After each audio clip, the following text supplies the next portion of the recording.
Alors, bonjour à tous.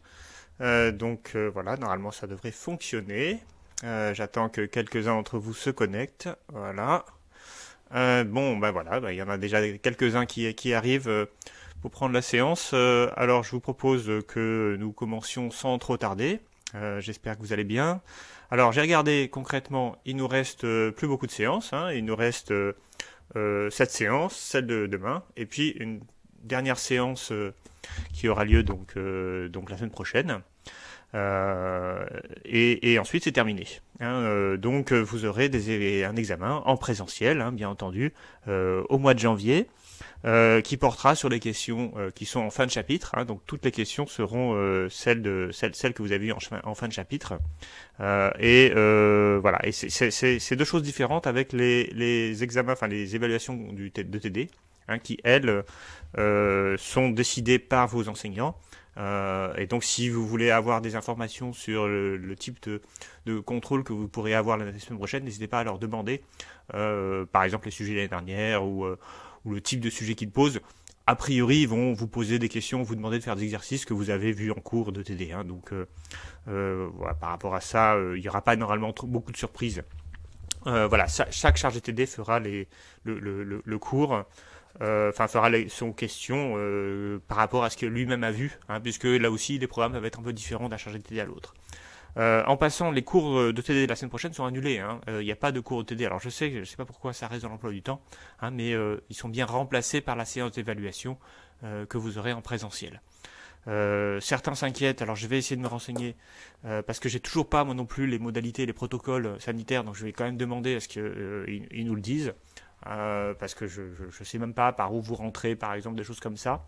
Donc je vais écrire la scolarité. Je sais qu'ils sont un peu débordés parce qu'ils sont aussi en train d'essayer d'organiser les évaluations les examens. Hein. Donc ils sont chargés toute la licence et pour licence de tous les examens et toutes les évaluations. Donc ça fait quand même beaucoup de travail dans des conditions pas très faciles. Mais je vais quand même demander à ce qu'ils vous envoient cette semaine le protocole sanitaire et que moi aussi je l'ai. Ce protocole sanitaire, ce mail que vous allez recevoir, vous servira de justificatif, bien sûr. Ce qui se passe, c'est concrètement avec les déplacements. Hein, vous mettez en justification sur votre attestation de déplacement le motif numéro 1, puisque c'est bien de cela dont il s'agit. Vous avez bien un examen, une évaluation de la fac. Normalement, vous allez recevoir donc le protocole sanitaire. Donc vous pourrez montrer, si jamais on vous interroge, voilà, pourquoi est-ce que vraiment vous avez un examen, vous montrerez cela. Hein, donc vous verrez ils verront que vous avez reçu un mail qui dit que vous avez un examen à faire. Puis bien sûr, vous avez votre carte d'étudiant qui démontre que vous êtes bien étudiant à l'université d'Angers. Donc il n'y aura aucun souci pour les déplacements, même si vous venez d'une autre région. Hein, vous avez tout à fait le droit de vous déplacer pour un examen. Ça fait partie des choses qui sont autorisées, donc il y aura aucun souci par rapport à ça. Par contre, évidemment, moi j'aimerais bien qu'ils nous envoient le protocole, parce que c'est plus tôt on l'aura, mieux ça sera. A priori, vous devrez venir avec vos feuilles. Normalement, d'après ce que j'ai compris, l'université vous apportera aussi des feuilles de brouillon, fournira des feuilles de brouillon. C'est ce qu'ils m'ont dit, mais au cas où vous prenez plusieurs feuilles, on ne sait jamais. Et moi, je m'occuperai de faire des sujets, donc je vais faire le sujet et puis je vais l'imprimer et vous aurez chacun un sujet. Il n'y aura aucun souci. La durée d'évaluation durera 1h15. On a l'amphi pendant 1h30, donc ça devrait tout à fait être possible. Donc ça, c'est pour ceux qui sont avec moi. Pour les autres, ça peut être différent. On peut faire des évaluations d'une heure. A priori, il n'y aura pas d'évaluation d'1h30 sur 1h30. Ça serait beaucoup trop compliqué. Sachez aussi que vous avez des tiers-temps. Vous avez le droit à un tiers-temps, y compris pour les évaluations de TD. Voilà, j'imagine que tout le monde est là. Je vais regarder. Voilà, vous êtes 136. Alors tout le monde, c'est pas tout le monde, hein, 136. Ça fait quand même pas tant de monde que ça. Voilà, donc malheureusement, je sais qu'il y a un peu de perte. Hein. Je sais aussi que certains d'entre vous regardez voilà, après, pas directement, mais ensuite. Euh, alors, je ne sais pas ce que votre chargé de TD vous a dit par rapport au TD que vous devez faire, mais normalement, la semaine prochaine, il y a évaluation, et c'est ça qu'il faut faire. Normalement, il n'y a pas d'évaluation. Alors là aussi, sur la calculatrice, vous demandez aux enseignants Pour ceux qui sont avec moi, il n'y aura pas de calculatrice, il n'y aura pas besoin de calculatrice. Soit les calculs seront très faciles, soit il n'y aura pas de calcul. Bon, je verrai, je n'ai pas encore composé le sujet, mais ça, vous demandez au chargé de TD si vous avez besoin d'amener une calculatrice. Voilà, c'est à lui de vous le dire, parce que c'est lui qui fait le sujet. Pour mon cours, pour ce qui est de mon cours, donc voilà, vous préparez pas. Donc la semaine prochaine, il n'y a pas de TD, donc vous ne préparez pas les TD. Et puis pour la semaine suivante, il y aura des TD, dernière séance de TD. Et pour ce qui me concerne, moi, vous devez faire le TD 11. Bon, mais ça dépend des enseignants. Donc voilà, il y a pas là aussi de... c'est pas moi qui décide du programme de vos chargés de TD. Je leur donne un panel de TD et ils choisissent par rapport à ça. Bien, alors je pense que maintenant il est l'heure de commencer le cours magistral. Donc nous sommes sur la circulation financière. Alors nous avons vu la dernière fois que la circulation financière, c'est une composante importante de l'économie, puisque cela permet en fait d'organiser les coordonner les besoins des uns et des autres, en particulier de deux types d'agents. Les agents qui ont des capacités de financement, donc de l'épargne, et qui n'ont pas d'usage de cette épargne, de cet argent. Ils ont de l'argent en trop, qui ne savent pas quoi faire, donc ils ne le consomment pas, donc ils l'épargnent. Très souvent, ces agents-là sont des ménages. Et puis, on a de l'autre côté des producteurs. Donc, qui dit producteur dit nécessité d'investir dans du capital fixe, donc de trouver des sources de financement. Et donc, ces acteurs-là, ces agents-là, eux, ils ont besoin d'utiliser l'argent qu'ont épargné les ménages. Et donc, ce qu'on constate, c'est que le système financier permet en quelque sorte de coordonner les besoins des uns et des autres, c'est-à-dire qu'ils vont collecter l'épargne des agents à capacité de financement, donc essentiellement des ménages, et ils vont l'utiliser, financer grâce à cette épargne les besoins de financement des producteurs qui, comme sont producteurs, ont une activité d'investissement à long terme.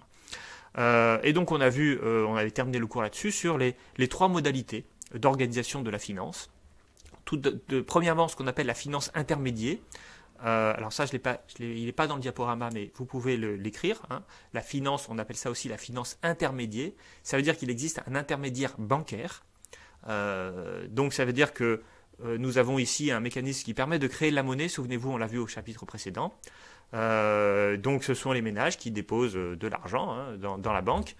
Et en déposant cet argent, la banque va utiliser cet argent, on l'a vu, pour accorder des crédits aux entreprises et à l'État, aux administrations publiques. Et dans ce cadre-là, il va y avoir création monétaire. Alors, sachant que cela permet aussi d'expliquer que ce n'est pas forcément les dépôts des ménages au sens strict qui sont utilisés. Il y a comme une part de création monétaire. En fait, on l'a vu aussi dans le chapitre précédent. Ce sont les dépôts qui font les crédits, mais ce sont aussi les crédits qui font les dépôts. Il y a une forme de relation circulaire dans cette relation-là. C'est-à-dire que la banque n'est jamais en manque de dépôt en fait, puisque tous les crédits qu'elle accorde finissent d'une manière ou d'une autre par se retrouver dans des dépôts. Mais ce qu'il faut comprendre, c'est que grâce à ce système-là, il y a ce qu'on appelle une opération de transformation. Je ne vais pas y revenir, mais c'est en gros les ménages, ils ont des liquidités qu'ils peuvent réutiliser à tout moment, et les entreprises, elles ont un crédit qu'elles peuvent rembourser qu'à l'échéance. Donc il y a une forme de sécurisation ici du crédit des entreprises et une sécurisation de l'autre côté des dépôts des ménages.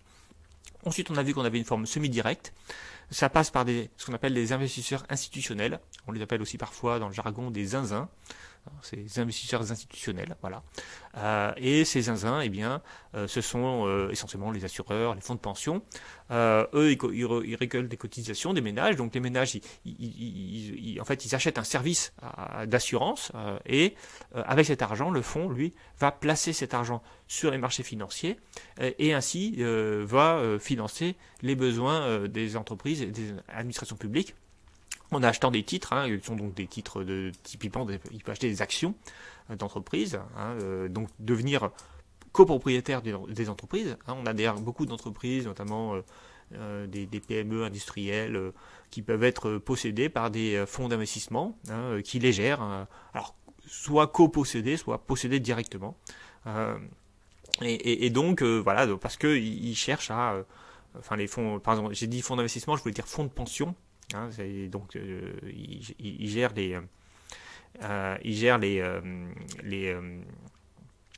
les retraites des gens. Hein, et comme ils ont un échéance très longue, parce qu'entre le moment où vous cotisez et le moment où vous recevez la retraite, il peut se passer beaucoup de temps, eh bien, ils font fructifier l'argent en achetant sur les marchés financiers, donc des actions d'entreprise, donc ils peuvent parfois co-gérer. Et puis évidemment des obligations d'État ou des obligations d'entreprise, hein, qui sont des titres de dette.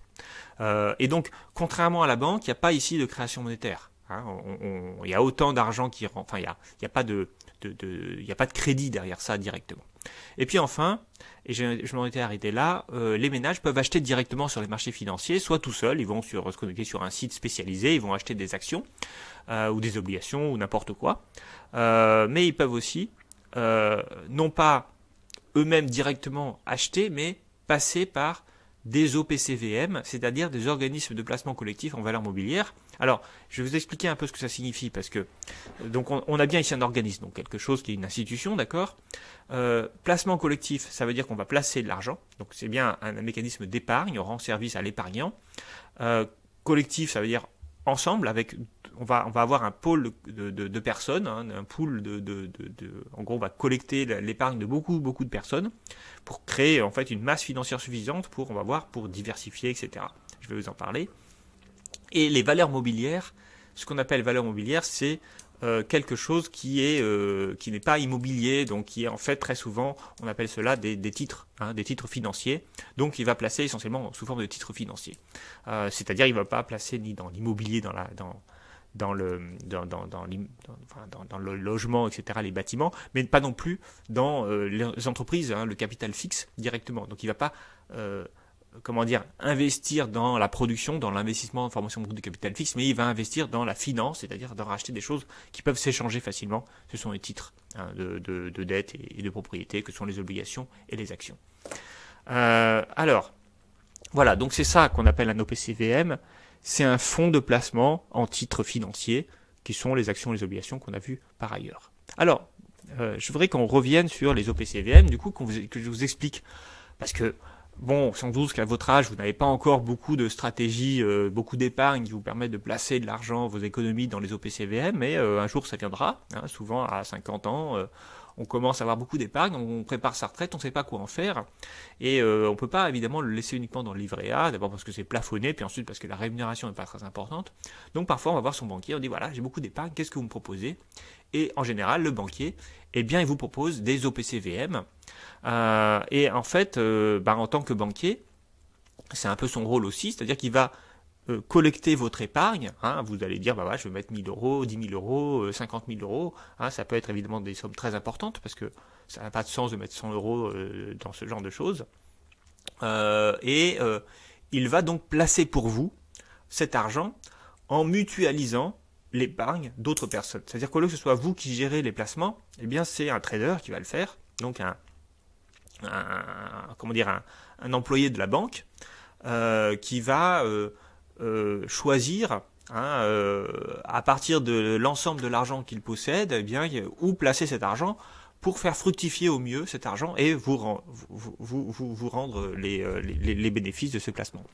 Alors bien sûr avec une commission, hein, évidemment derrière. Alors pourquoi placer son argent dans un OPCVM? Pourquoi pas placer son argent directement?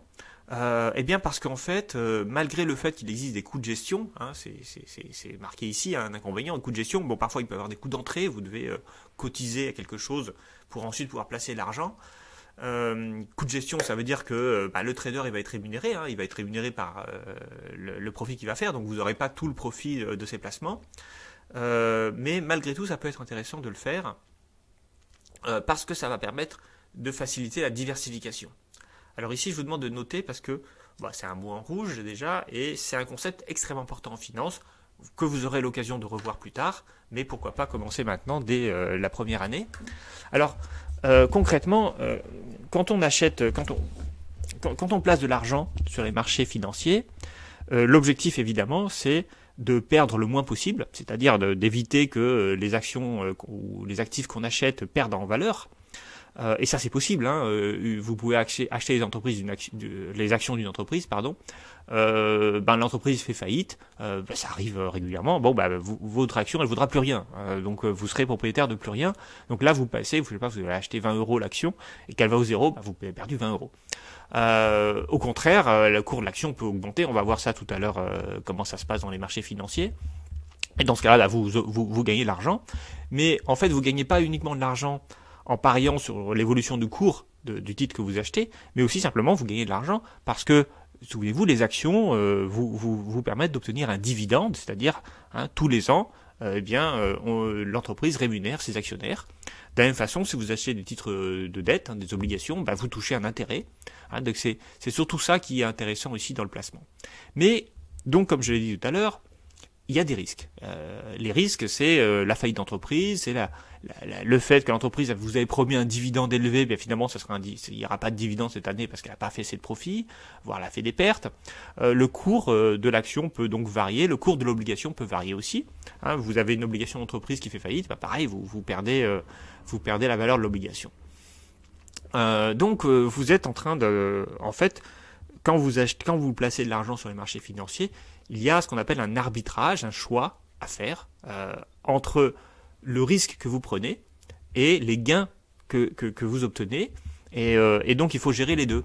Parce que si on vous promet beaucoup de gains, mais avec des forts risques de faillite, évidemment, c'est moins intéressant que si on vous promet, ça peut être moins intéressant que si vous prenez peu de gains, mais certains. Donc c'est ça tout le talent, on va dire, et le travail d'un trader et d'un analyste financier, c'est justement d'essayer d'évaluer les risques et donc de vous aider à placer cet argent. Et bien sûr, quand vous êtes tout seul à devoir choisir comment placer votre argent, vous avez du mal à le faire parce que vous n'avez pas forcément les connaissances. Mais il y a aussi une autre chose qu'il faut voir, c'est justement cet aspect de diversification. Alors, comme tout placement est risqué, vous êtes rémunéré en fonction du risque. Alors, on peut dire par exemple que plus un placement est risqué, plus il va vous permettre d'avoir des gains élevés, parce qu'il faut compenser le risque pour attirer des investisseurs. Donc on peut considérer premièrement que il y a une première loi de la finance, si je peux dire, une première règle de base, c'est que plus le risque est élevé, plus la rémunération sera importante. C'est ce qu'on appelle la prime de risque. C'est-à-dire que lorsque vous allez prêter à l'Allemagne, par exemple, vous avez quasiment aucun risque, donc la rémunération sera très très faible. Aucun risque de non-remboursement. Le prêt, le seul risque qu'il peut y avoir, c'est le non-remboursement. Donc le taux d'intérêt sera très faible, il peut même être à zéro, voire même être négatif. En ce moment, on a des taux d'intérêt négatifs. Pourquoi ? Parce que les chances, entre guillemets, ou le risque que l'Allemagne fasse faillite et ne rembourse pas sa dette est très très très faible. Et d'ailleurs, en passant, c'est le même cas de la France. La France est considérée comme un emprunt sans risque. Prêter à la France, ce n'est pas prendre de risque. Par contre, vous achetez des actions d'une start-up qui vient d'entrer en bourse, qui a un modèle économique intéressant, mais enfin bon, on ne sait pas trop ce qui va se passer. Là, vous prenez un risque. Vous investissez dans le secteur automobile et là, tout d'un coup, les gens ils arrêtent d'acheter des voitures. Là, vous avez un risque. Vous investissez vous achetez les actions d'une entreprise pharmaceutique qui développe un vaccin prometteur et puis finalement, on s'aperçoit que ce vaccin, il n'est pas efficace ou il n'a pas été accepté. Là aussi vous prenez un risque. Donc donc vous prenez des risques plus ou moins importants dès le départ. Mais il y a une manière de contourner ce risque. La manière de contourner ce risque, c'est d'investir dans des secteurs qui sont pas soumis au même risque. Par exemple, on l'a vu, souvenez-vous, dans le travail, dans les chapitres précédents, puis aussi dans le TD, en cas de récession, l'industrie automobile va être directement affectée parce que l'automobile c'est un bien durable et que quand les agents économiques perdent confiance ou les consommateurs perdent confiance dans leurs revenus futurs, dans l'état de l'économie, ils ont tendance à renoncer ou à reporter des achats durables. Donc dès qu'il y a une crise économique, le secteur automobile s'effondre. Mais quand il y a une crise économique, et notamment quand il y a une crise sanitaire, là, comme on connaît, qui va profiter de la crise ? Eh bien, les entreprises qui vendent des médicaments. Ou par exemple, les biens non durables, par exemple voilà, les grandes surfaces, elles vont davantage résister, notamment sur leur vente de produits alimentaires, que les vendeurs d'automobiles. Donc en fait, un même événement peut entraîner des pertes dans certains secteurs et des gains dans un autre secteur. Et donc, quand vous êtes un investisseur un peu intelligent, vous avez tout intérêt à acheter des actions risquées, donc qui sont mieux rémunérées, mais en acheter suffisamment dans des secteurs qui sont différents, et donc qui ne sont pas soumis au même risque. Dans ce cas-là, quoi qu'il se passe demain, eh bien, je ne perdrai pas tout. C'est en quelque sorte le principe de ne pas mettre tous ses œufs dans le même panier. Et alors non seulement on peut aller dans certains secteurs qui sont pas du même, comment dire, qui sont pas soumis au même risque, hein, l'automobile par exemple et la grande distribution, ou l'agroalimentaire de l'autre, pas du tout sous le même risque, mais vous pouvez aussi vous diversifier dans d'autres pays. Pays de la zone euro, pays hors zone euro. Hein, par exemple, si l'euro s'effondre, ou au contraire, c'est plutôt d'ailleurs l'inverse, si l'euro commence à monter dans le marché d'échange, hein, les entreprises qui sont en zone euro, elles vont avoir plus de mal à exporter. Donc ça va poser problème aux entreprises en zone euro. Mais si vous avez des actions en zone dollar, eh bien là, tout d'un coup, elles vont être avantagées. Donc vous pouvez acheter dans différents pays de la zone euro qui ne sont pas sous le même risque. Vous pouvez acheter dans des pays qui ne sont pas de la zone euro. Vous pouvez acheter dans des pays en développement. Là, il y a parfois plus de risques, mais il y a aussi plus de gains potentiels, hein, en Asie, en Afrique, en Amérique latine. Donc en fait, quand on veut gagner beaucoup d'argent en bourse, eh bien, il faut être capable d'acheter dans différents secteurs d'activité, dans différents pays, dans différents types de pays. Il faut acheter des grandes entreprises, des PME. Il faut en fait donc pratiquer ce qu'on appelle, c'est-à-dire la diversification. Et plus on pratique la diversification, plus les gains sont élevés et les rendements stables. C'est-à-dire qu'on fait diminuer le risque et on augmente le rendement. Et alors ça, je ne vais pas vous faire la démonstration mathématique parce que quand j'étais en master, on l'a fait et j'ai trouvé ça absolument magnifique. C'est une magnifique démonstration. J'étais un peu sceptique. Je me disais, mais est-ce qu'on prend pas le risque aussi d'avoir moins de rémunération à la fin? Et je vous livre quand même la réponse mathématique, c'est que non, il y a toujours un gain à la diversification. Et donc c'est la base de tout métier de trader et de personne qui veut investir dans les marchés financiers. La règle numéro 1, c'est diversifier. Alors, là aussi, je suis sûr que si vous trouvez sur Internet, vous allez trouver plein de gens qui vont vous dire cela. Diversifier, donc, c'est la base du succès. Mais évidemment, se pose un problème. Si vous voulez vous diversifier, il faut avoir beaucoup d'argent. Alors, si vous avez 10 000 euros à placer, vous n'allez pas pouvoir acheter suffisamment de titres pour avoir un véritable panier diversifié. Si vous voulez réussir à vous diversifier, il va falloir que vous achetiez beaucoup de titres dans beaucoup de pays différents, dans beaucoup de secteurs différents. Et donc ça veut dire qu'il va falloir avoir beaucoup d'argent. Et donc c'est ça que permettent les OPCVM. Les OPCVM, ils ne collectent pas uniquement l'épargne de 2 ou 3 personnes. Ils vont collecter l'épargne de milliers de personnes. C'est-à-dire qu'ils vont avoir une force de frappe qui ne soit pas de quelques dizaines de milliers d'euros, mais qui sera de plusieurs millions d'euros, voire plusieurs dizaines de millions d'euros. Et quand on commence à avoir suffisamment d'argent, eh bien on est capable de gagner beaucoup plus. Alors, entre parenthèses, ce phénomène, il a été démontré par Thomas Piketty dans le livre Le Capital au XXIe siècle. Alors, je ne sais plus dans quel chapitre, hein, mais à un moment, je crois que c'est à la fin du livre, à un moment, il essaye de réfléchir sur est-ce que les gros fonds d'investissement, ils sont plus rentables que les petits fonds d'investissement. Et pour faire ce calcul, il va regarder les fonds des universités américaines. Parce qu'en fait, les universités américaines, elles ont des donations, donc elles ont des fondations, en fait, qui leur permettent de se financer. Et elles vont placer, elles aussi, c'est des zinzins, hein, mais notre type de zinzins, c'est pas des assureurs, c'est donc des fonds d'université, et elles placent cet argent. Et donc, en fait, donc on a les chiffres parce que c'est très transparent, les gains de chaque, le montant total de ce qu'ils possèdent. L'objectif, c'est que ces fonds rapportent des revenus et ces revenus participent au financement des universités. Alors, c'est très important aux États-Unis. Il y a beaucoup de legs, hein, les gens qui meurent, qui mettent une partie de leur argent, qui lèguent une partie de leur argent à leur décès à leurs universités.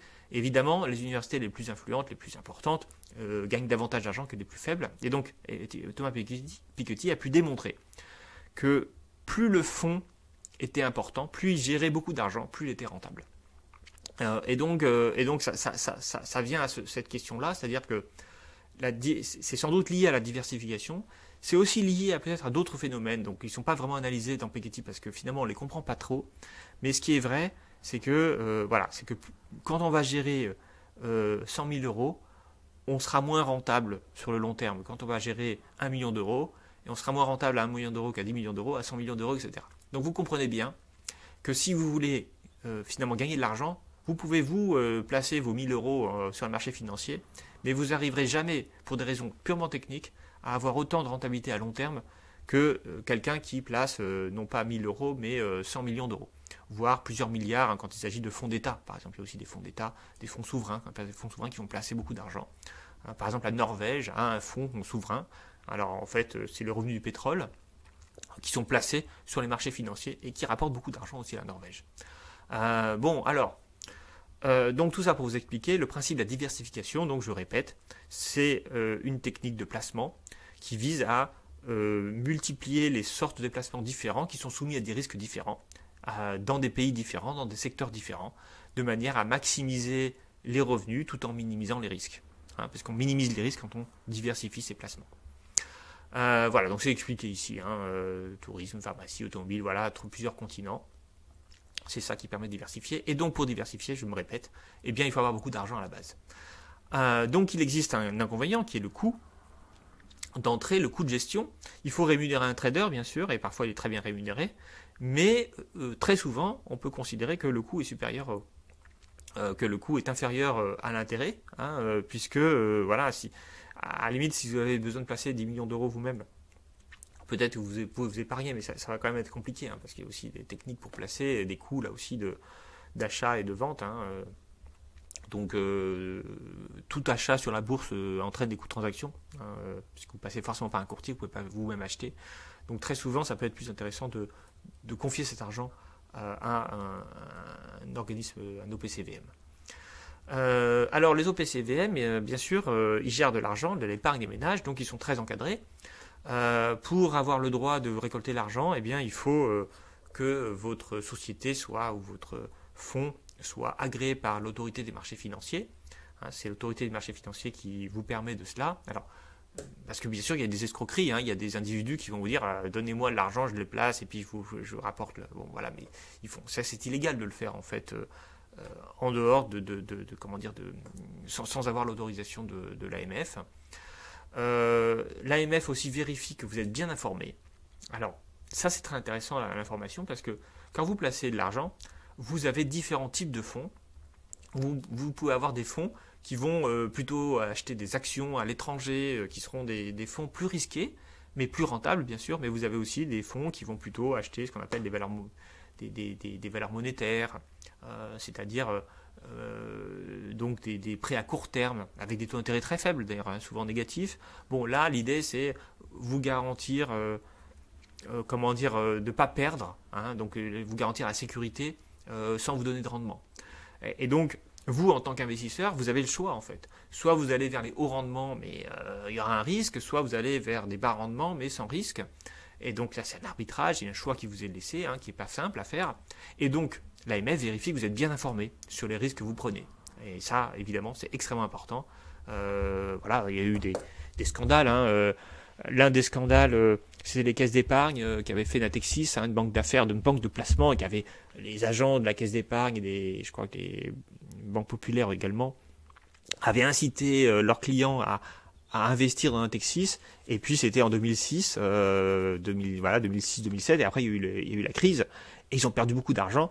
Et ils avaient eu l'impression de se faire arnaquer parce que malgré le fait que l'AMF vous donne un prospectus, parfois le discours du chargé de votre responsable de votre banquier peut être exagérément rassurant, même si c'est marqué dans un petit caractère attention, il y a un risque quoi. Et donc faut faire attention aussi à ça. Tout rendement qui vous donne aujourd'hui qui vous rapporte de l'argent sera forcément risqué. Et il y a des arnaques tout le temps. Là, j'ai encore un article du Monde que j'ai lu il y a 2 jours qui montre là une opération sur le Bitcoin. Mais en fait, il y a énormément d'arnaques qui vous expliquent. Voilà, vous allez gagner 5%, 10%. vous placez l'argent maintenant et vous en gagnerez le double dans 2 ou 3 ans, c'est forcément des arnaques. Il y a pas de manière de gagner de l'argent sans risque. Voilà, c'est ça aussi qu'il faut comprendre, même dans le Bitcoin, même dans la blockchain, même dans je ne sais pas quoi. On vous explique des technologies nouvelles pour gagner plus d'argent, ça ne marche jamais, c'est toujours quelque chose qui est risqué s'il y a des rendements. Donc ça aussi, soyez pas trop naïfs sur cette question-là. Sinon tout le monde le ferait, évidemment. Bon, alors, il y a 2 formes d'OPCVM, et je voulais terminer là-dessus sur cette question-là, qui fonctionnent pas du tout pareil et qui sont assez intéressantes. Alors, la première, c'est la SICAV. Alors, je ne sais pas si vous avez déjà entendu parler des SICAV, donc c'est sociétés d'investissement à capital variable. Alors, en fait, la caractéristique d'une SICAV, c'est qu'en fait, il s'agit d'une société. C'est-à-dire qu'il s'agit d'une véritable entreprise autonome. C'est pas forcément la banque qui la produit, ça peut l'être, mais pas forcément. Vous pouvez avoir des particuliers, par exemple, qui créent une société d'investissement. Donc c'est une société d'investissement, en fait, qui a la forme d'une société anonyme, c'est-à-dire elle émet des actions. Et donc, en fait, ce qui se passe, c'est que concrètement, vous achetez les actions de cette SICAV. Donc vous êtes actionnaire, vous êtes copropriétaire du fonds de placement. Et vous êtes rémunéré donc par rapport aux profits qui sont réalisés dans ce fonds. En fait, concrètement, ce qui se passe, c'est que vous achetez l'action de la SICAV. Donc en achetant l'action qui émet une action pour vous, vous mettez par exemple 100 € l'action. Bon, vous achetez, je sais pas, 50 actions de 100 €. Bah voilà, typiquement, vous placez 5000 € dans la SICAV. C'est ça, je crois, 5 fois 100. Oui, c'est ça, 5000 €. Et donc après, ce qu'elle fait, c'est que la société, elle utilise ces 5000 € pour acheter des actions et des obligations. Et à tout moment, alors c'est pour ça que c'est capital variable, à tout moment, vous pouvez vous faire rembourser, vous pouvez récupérer vos parts auprès de l'entreprise en demandant à l'entreprise de vous rembourser. Donc vous pouvez retirer votre argent et vous êtes remboursé de la valeur du moment. C'est-à-dire on divise par le nombre d'actions et puis vous touchez la valeur du patrimoine de l'entreprise à ce moment-là. Alors l'intérêt de la SICAV, c'est comme vous êtes un actionnaire, eh bien, voilà, donc ça c'est le capital variable. Comme vous êtes un actionnaire, ben vous êtes copropriétaire, je ne sais pas si c'est... Non, voilà. Vous êtes copropriétaire de l'entreprise, vous participez à l'Assemblée Générale des Actionnaires, vous touchez un dividende qui correspond au profit de la société financière. Alors ce qu'il faut bien comprendre, c'est que cette société financière, elle possède des actions d'autres sociétés. Donc en fait, elle ne produit pas de richesse au sens strict, elle ne produit pas de richesse réelle. Elle achète les actions ou les titres d'entreprises ou d'autres entreprises qui, elles, produisent de la richesse réelle. Donc en fait, il faut bien comprendre que c'est une société de sociétés en quelque sorte. Et on peut même avoir des systèmes, alors là on le verra dans le cours d'histoire des faits économiques si vous suivez ce cours-là au prochain semestre, dans la crise de 29, ce qui était intéressant, c'est qu'on avait des SICAV qui avaient des actions de SICAV. Vous voyez, donc on est déjà sur le 3e degré. Et on pourrait même ainsi multiplier des SICAV qui ont acheté des actions de SICAV, qui elles-mêmes achètent des actions de SICAV. Alors évidemment, tout cela finit par créer de l'argent, parce que derrière, il y a une entreprise réelle qui crée de la richesse. Mais parfois, on a tendance à oublier un peu, on est un peu dans une forme de bulle financière. Et d'ailleurs, c'est l'une des raisons pour lesquelles il y a eu le krach financier de 1929, parce que tous ces systèmes-là étaient déjà connus dans les années 20. Donc, les SICAV ont donc un capital variable, parce que je l'ai dit tout à l'heure, vous pouvez vous faire rembourser, donc ça veut dire qu'elles peuvent augmenter ou vous rabaisser son capital. Et on parle de capital mobilier, mais c'est un peu comme les OPCVM, en valeur mobilière. C'est une autre manière de parler des actifs financiers qui peuvent s'acheter, se vendre et circuler librement, donc d'où leur caractère mobilier, c'est-à-dire mobile, qui peuvent facilement s'acheter et se vendre. Voilà. Alors, ce qui est plus courant, c'est pas les SICAV. Les SICAV, vous pouvez acheter des actions de SICAV. Alors là, si ça vous intéresse, vous pouvez aller regarder dans les Échos, le journal Les Échos. À la fin, vous avez tous les taux d'intérêt, les prix d'achat des actions. Bien sûr, vous avez toujours résumé l'évolution des cours de bourse tous les jours de chaque entreprise du CAC 40. Mais vous avez aussi les SICAV. Et puis, vous avez les fonds communs de placement. Alors, les fonds communs de placement, c'est forcément émis par une banque. Donc voilà, une société commerciale, dite société de gestion, une banque. Et en fait, il s'agit beaucoup plus typiquement d'une c'est pas vous qui gérez, vous n'êtes pas copropriétaire. Vous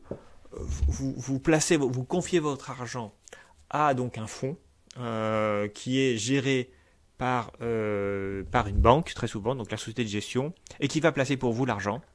Donc le FCP, donc c'est une copropriété de valeurs mobilières qui émet des parts, mais ces parts ne vous donnent pas le droit de participer, de décider.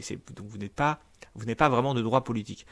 La seule chose que vous avez le droit, c'est que vous avez le droit de faire en sorte, d'exiger de la part du gestionnaire du fonds qu'il prenne décision en fonction de votre intérêt. Donc ça c'est très important. Il gère votre épargne dans votre intérêt exclusif. Je ne sais pas si c'est marqué ici. Oui, c'est ça. Voilà, la société commerciale, dite société de gestion, agit au nom des porteurs des parts. Donc ça veut dire vous êtes copropriétaire de l'actif et dans leur intérêt exclusif, donc dans votre intérêt à vous. Mais vous ne pouvez pas virer par exemple le gestionnaire puisque c'est la société commerciale qui est censée gérer tout ça pour vous. Donc la différence entre une SICAV et un FCP, c'est qu'une SICAV, vous avez les véritables droits d'un actionnaire, ce que vous n'avez pas le droit dans le FCP. Alors très souvent, le banquier, c'est ça qu'il va vous proposer. Il va vous proposer un FCP parce que c'est sa banque qui le propose. Alors pareil, dans une banque, n'importe quelle banque, il y a plein de FCP différents parce que il y a, on va dire, les FCP qui ont une gestion risquée et fortement rémunératrice, et puis d'autres qui ont une gestion, on va dire, moins risquée et donc moins rémunératrice. On peut aussi voir des FCP, alors ce qu'on appelle la finance éthique, qui sont spécialisés dans le financement d'entreprises, de projets qui sont écolos ou sociaux.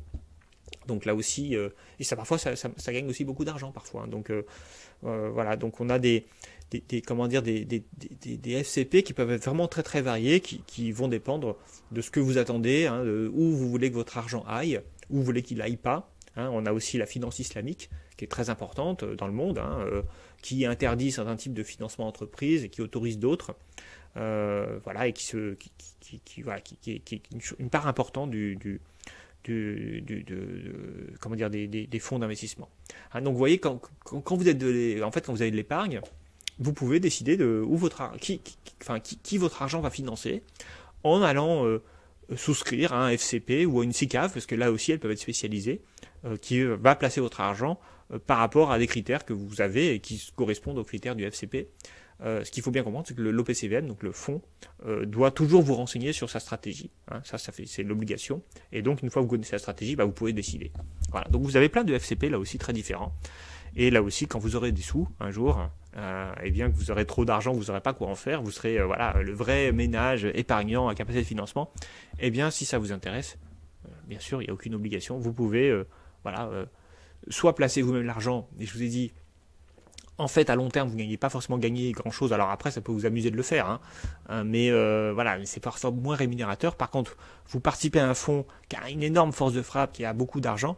Alors là, vous pouvez gagner davantage, en fait, y compris en déduisant les coûts de gestion et le frais du trader. Voilà. Alors, avant de passer sur les crises financières, parce que c'est la dernière partie de ce chapitre. Je vous montre ici, alors il est un peu ancien. Quels sont les droits d'un actionnaire qu'on n'a pas en FCP? On me pose la question. Eh bien, l'actionnaire, vous pouvez virer le dirigeant. Vous êtes copropriétaire et vous assistez à l'Assemblée Générale des actionnaires. Alors tout à l'heure, quelqu'un disait, est-ce qu'on mange des petits fours? Bien sûr, on va avoir des petits fours.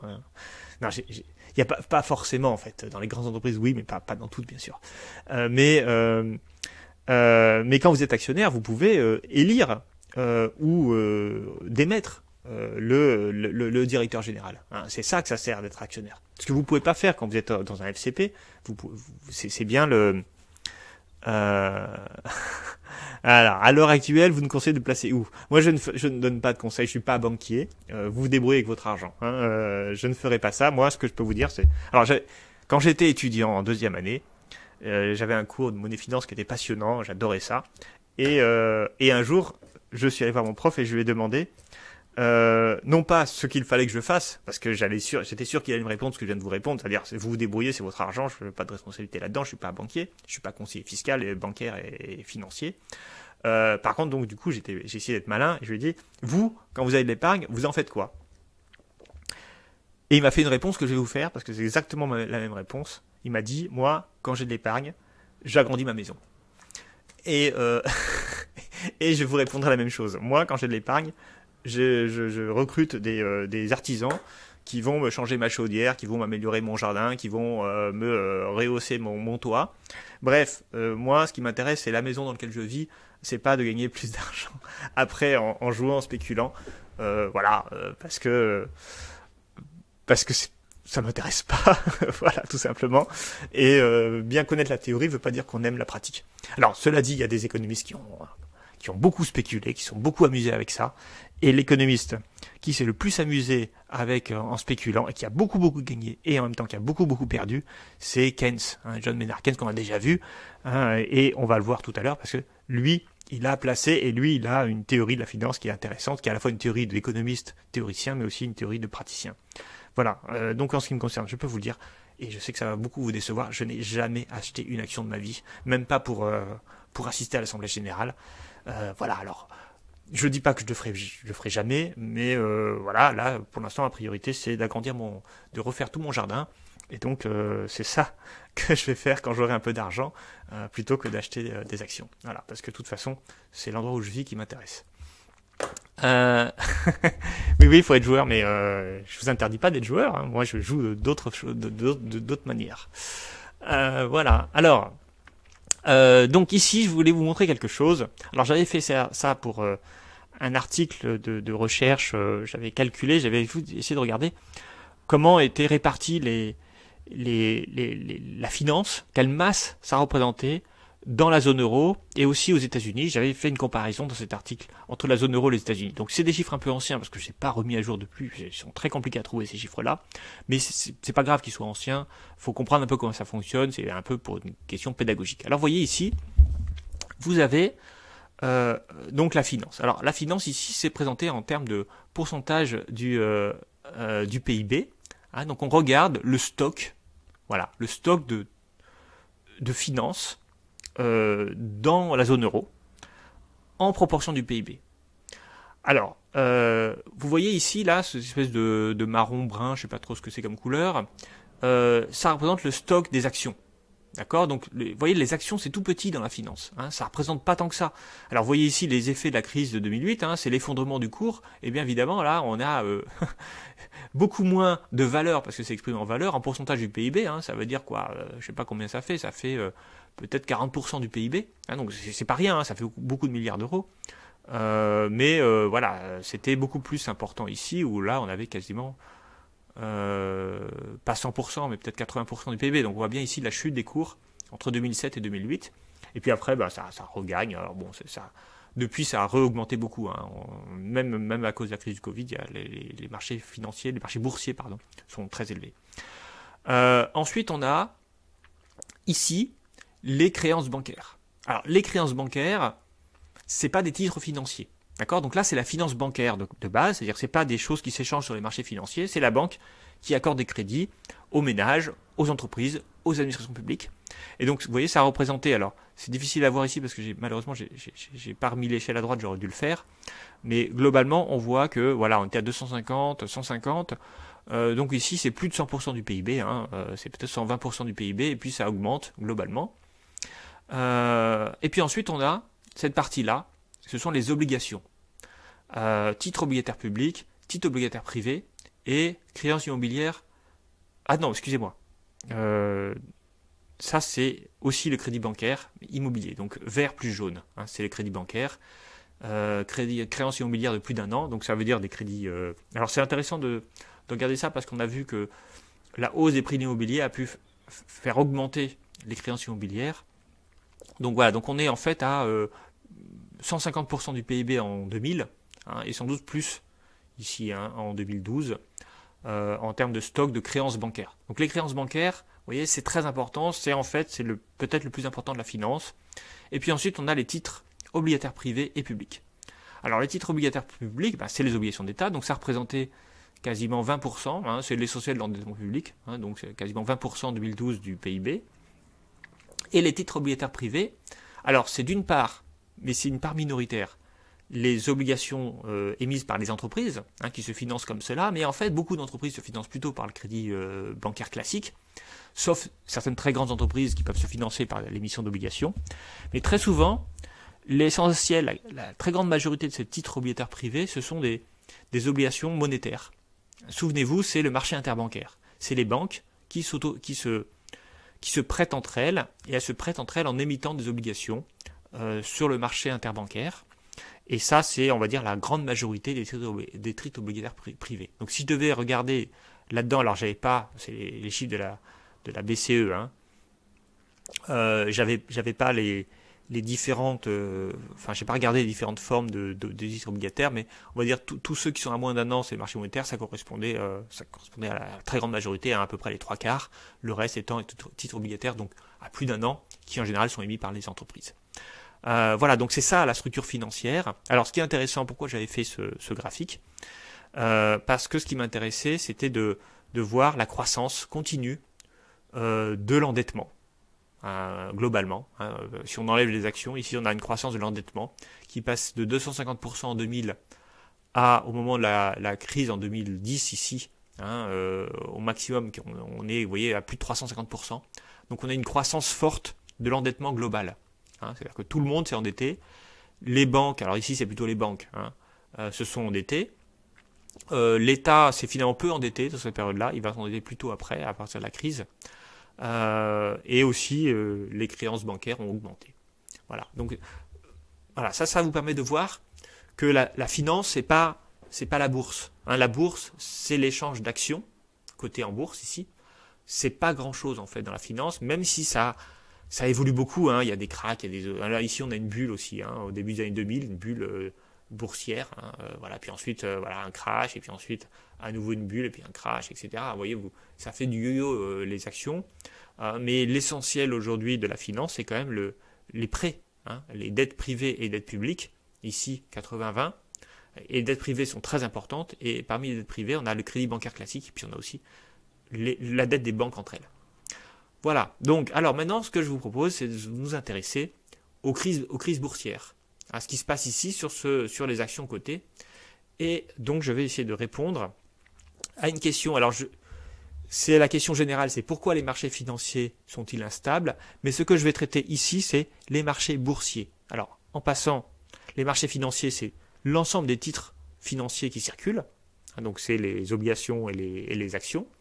Les marchés boursiers, c'est que la circulation des actions. Alors, pourquoi c'est important de reposer cette question? Parce que on constate souvent des cracks boursiers, parfois on peut aussi avoir des cracks obligataires dans le marché obligataire, mais beaucoup plus souvent des cracks boursiers, donc des actions cotées en bourse. Alors les plus célèbres bien sûr de tous, c'est 1929, le premier grand crack boursier qui a vraiment entraîné une très grave crise économique. Le tout dernier, on peut dire, c'est 2008. Alors il y a eu un mini crack au moment de la crise du Covid, mais en fait il n'a pas duré très longtemps, donc il n'a pas marqué beaucoup les esprits.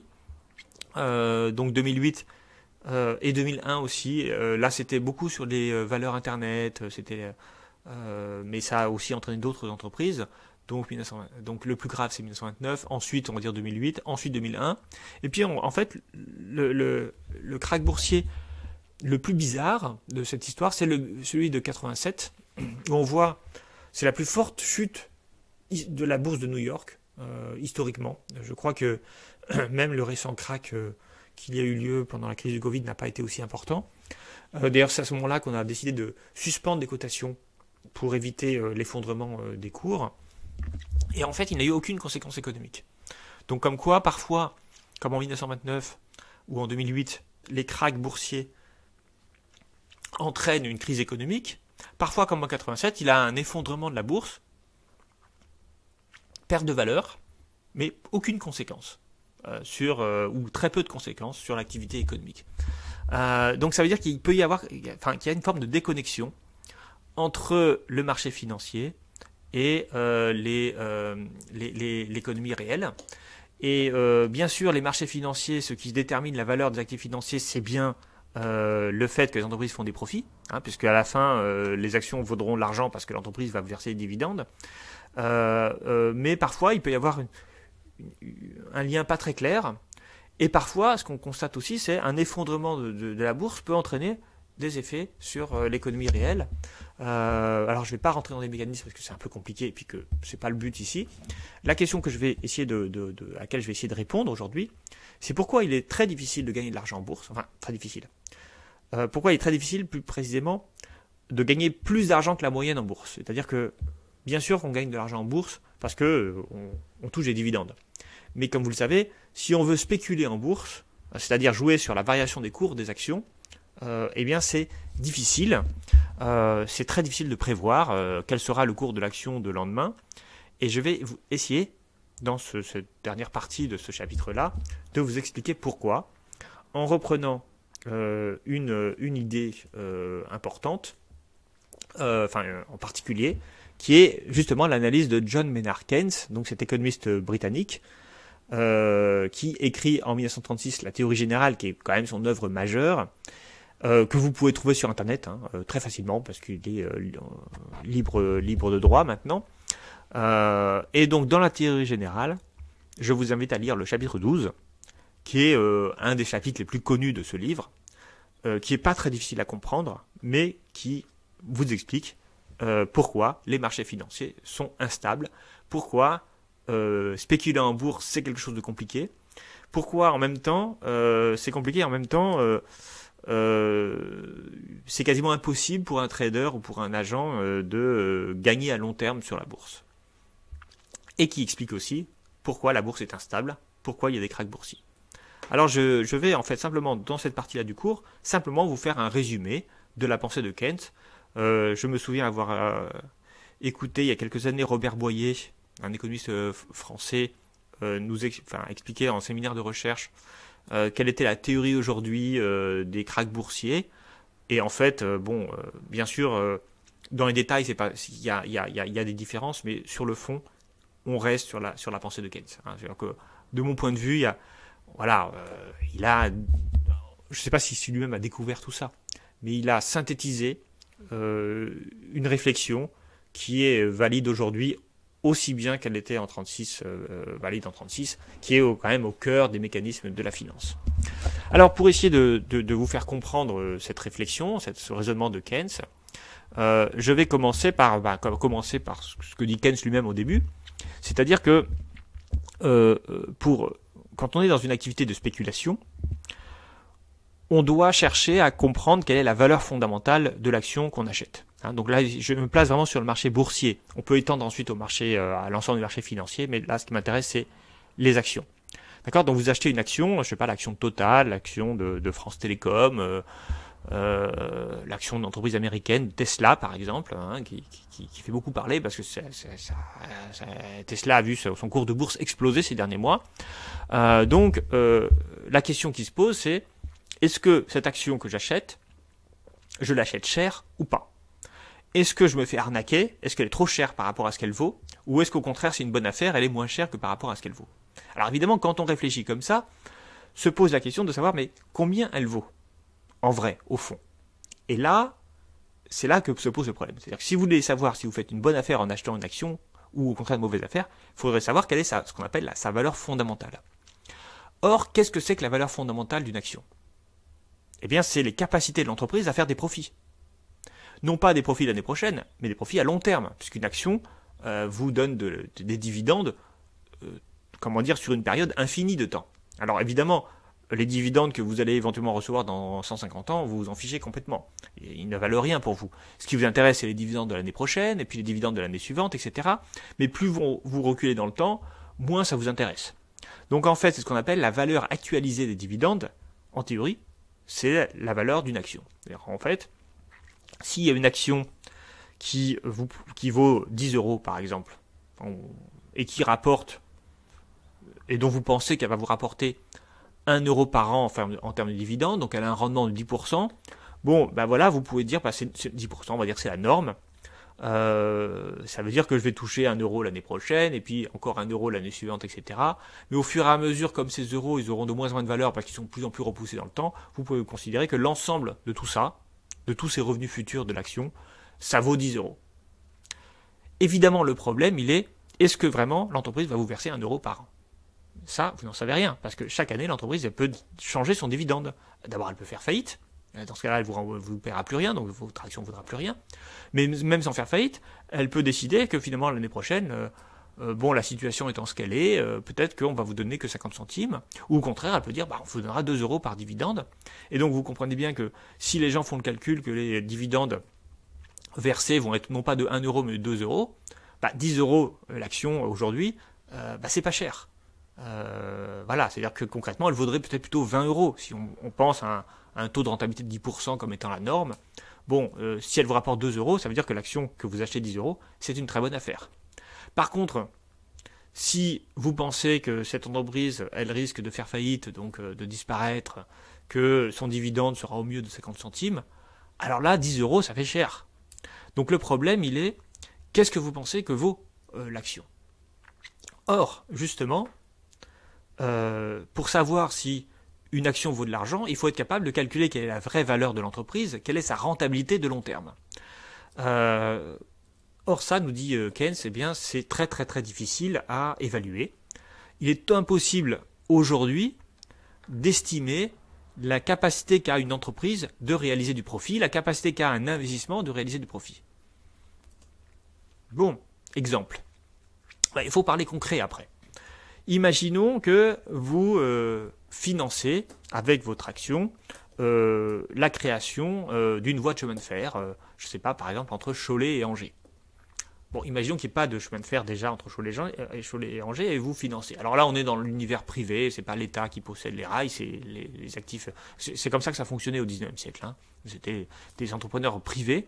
Et ce qui est intéressant, c'est que ça a été beaucoup de krachs boursiers sont liés justement à ces questions de chemin de fer, donc c'est pas pour rien que je vous prends cet exemple. Bon, une voie de chemin de fer, ça coûte très cher. À produire, bien sûr, il faut beaucoup d'acier, il faut beaucoup de travail de terrassement, etc. Bon, Angers-Cholet, c'est, je sais pas, c'est à peu près 50 km. Bon, voilà, on comprend que ça va coûter cher à construire. Après, quelle est votre rentabilité?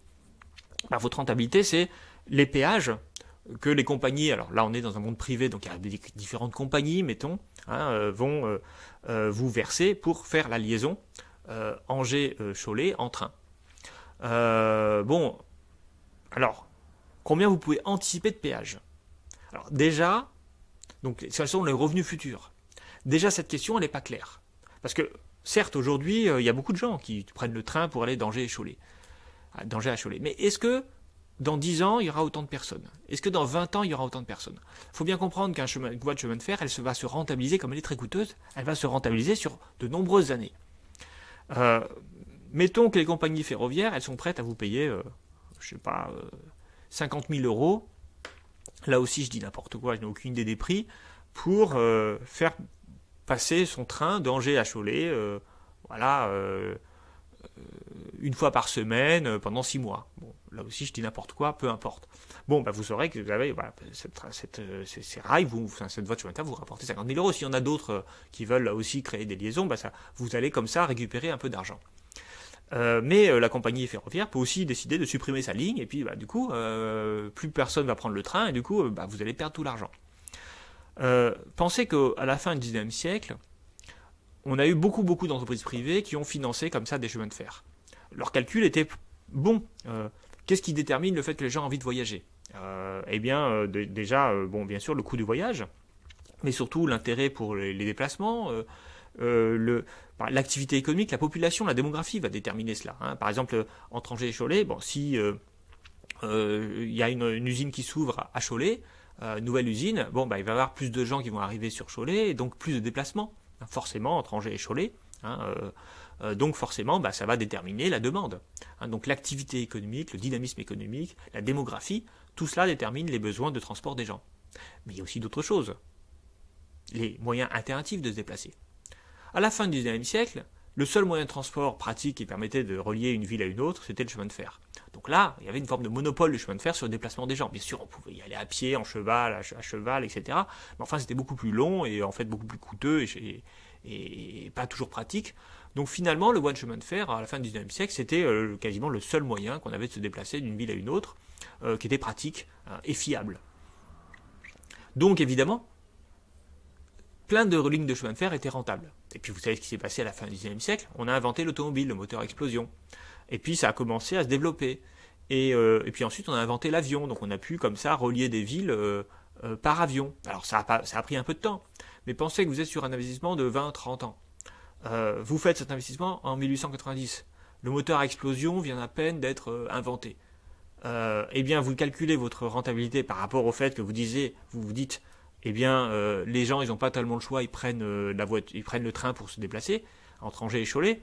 Et puis 20 ans plus tard, tout le monde prend la voiture et donc votre ligne, elle n'attire plus vraiment les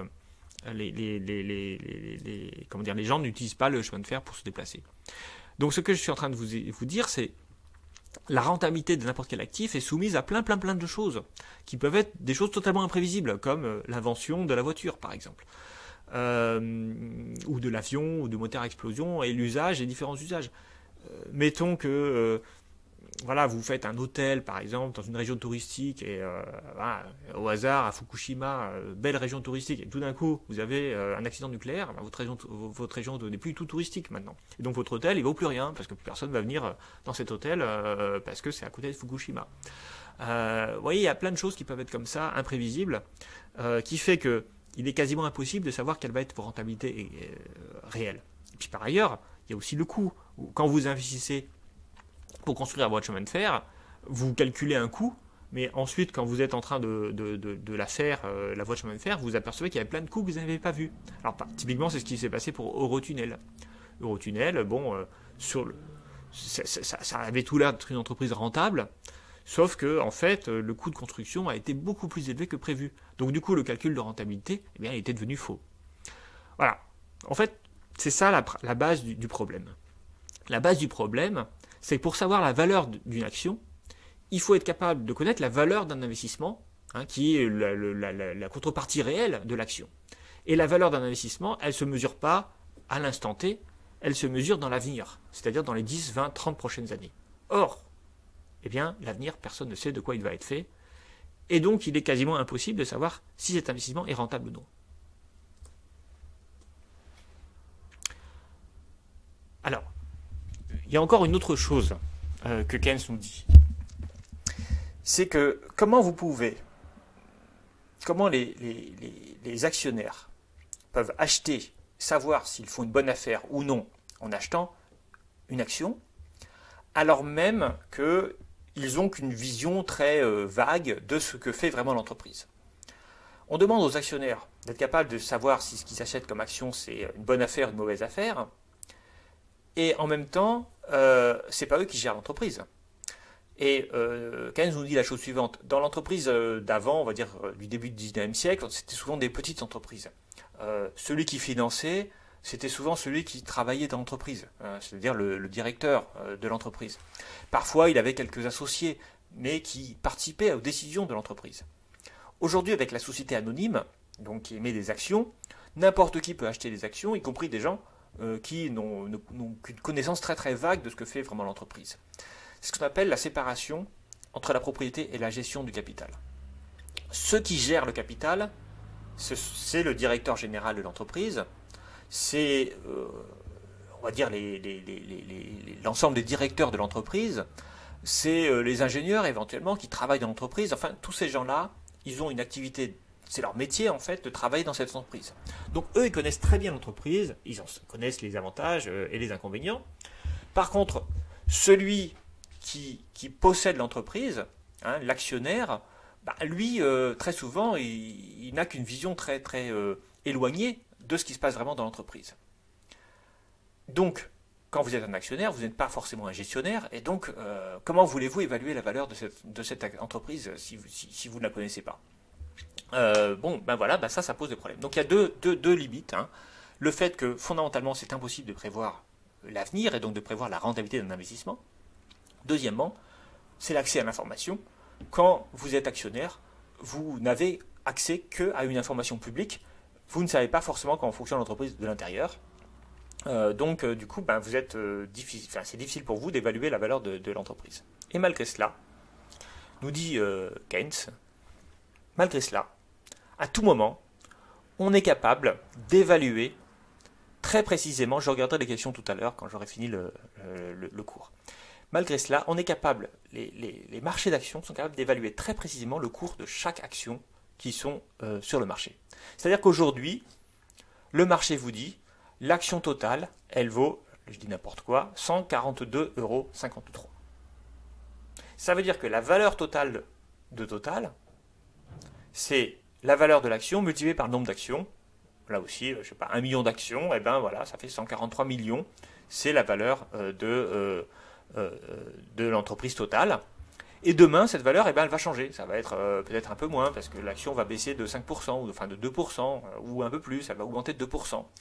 En fait, à chaque instant, plusieurs fois par jour, les marchés financiers parviennent à évaluer précisément la valeur de chaque action, et donc la valeur de toutes les entreprises. Et donc les marchés financiers sont capables de vous donner la valeur de tous les investissements réalisés dans le cadre du secteur privé et qui sont financés par des actions. C'est vertigineux. Comment une information que personne ne peut avoir, que personne ne peut comprendre, que personne ne peut connaître, parce qu'en fait c'est impossible, puis par ailleurs, ceux qui évaluent n'ont pas de connaissance précise de l'entreprise, comment il est possible que collectivement on arrive à connaître la valeur précise de chaque entreprise? Et savoir que aujourd'hui elle vaut 142, demain elle vaudra 141, et après-demain peut-être 143, et puis ainsi de suite. Et puis peut-être qu'elle vaudra plus de 80 dans un mois. Comment c'est possible de se mettre d'accord là-dessus? Eh bien, Keynes nous dit la chose suivante. Eh bien, ne croyez pas cette évaluation ne repose sur rien. Cette évaluation des marchés n'est rien d'autre qu'une convention. Ça veut dire quoi? Ça veut dire que c'est... Alors, j'ai mis ici une opinion collective qui permet de nouer des transactions. Le prix de marché est conventionnel. Alors, souvenez-vous, j'en ai parlé dans le chapitre 5. Qu'est-ce que je vous ai dit dans le chapitre 5? Je vous dis qu'en fait, le prix de marché permet de résoudre le problème de l'indétermination de l'échange. Nous ne savons pas, et c'est ça le cœur du problème de l'échange, nous ne savons pas quelle est la valeur des choses que nous échangeons. Mais il faut bien se mettre d'accord sur une valeur. Et comment on fait? Eh bien, on regarde qui veut acheter à tel prix, qui veut pas acheter à quel prix. En fait, chacun s'observe. Ah, lui, il a acheté ça à 10 €. Ah, bah ça doit valoir 10 € alors. Mais, en fait, et donc c'est ça le mécanisme pervers des marchés financiers, c'est qu'à tout moment, ils arrivent à vous créer une valeur avec des gens qui ignorent tout de la manière dont l'investissement va être ou non rentable. D'où le caractère conventionnel des prix de marché, nous dit Keynes, qui est valable de mon point de vue sur les marchés financiers évidemment, mais qui est valable en fait sur beaucoup d'autres marchés. Puisque le principe même du marché, c'est de générer des prix. Mais quand on dit ça, on ne sait pas comment ce marché fait pour générer des prix, et la réalité, c'est que les marchés financiers génèrent des prix qui n'ont pas de soubassement, qui ne permettent pas de comprendre réellement comment ils le font, et qui surtout, ces prix ne reposent pas sur une évaluation fiable. N'importe qui peut participer à l'évaluation d'une action en achetant ou en vendant cette action. N'importe qui. Même quelqu'un qui n'a aucune connaissance sur rien. Même vous qui êtes en première année d'économie, vous avez autant de possibilités que moi. Alors même plus, parce que moi j'achète jamais sur les marchés financiers. Mais vous pouvez décider d'acheter et de vendre sur les marchés financiers des actions. Et dans ce cas-là, vous, avec vos faibles connaissances, eh bien, vous allez participer à l'évaluation du prix des actifs. Vous comprenez bien la blague que c'est en fait. Ce que je suis en train de vous expliquer, c'est que ces prix ne veulent rien dire. Ces prix ne sont que le produit d'une convention. On est tous d'accord pour dire que on est tous en train de se regarder. Comment est-ce que lui fait, combien est-ce qu'il a acheté l'action? Ah bah il a acheté 10, et bah s'il a acheté 10, c'est peut-être bien 10 la valeur, alors que personne ne sait rien. Et c'est à ça que sert le prix en fait. Il sert à rassurer les gens, à trouver un prix en fait. Quelque chose qui dit ça c'est la norme.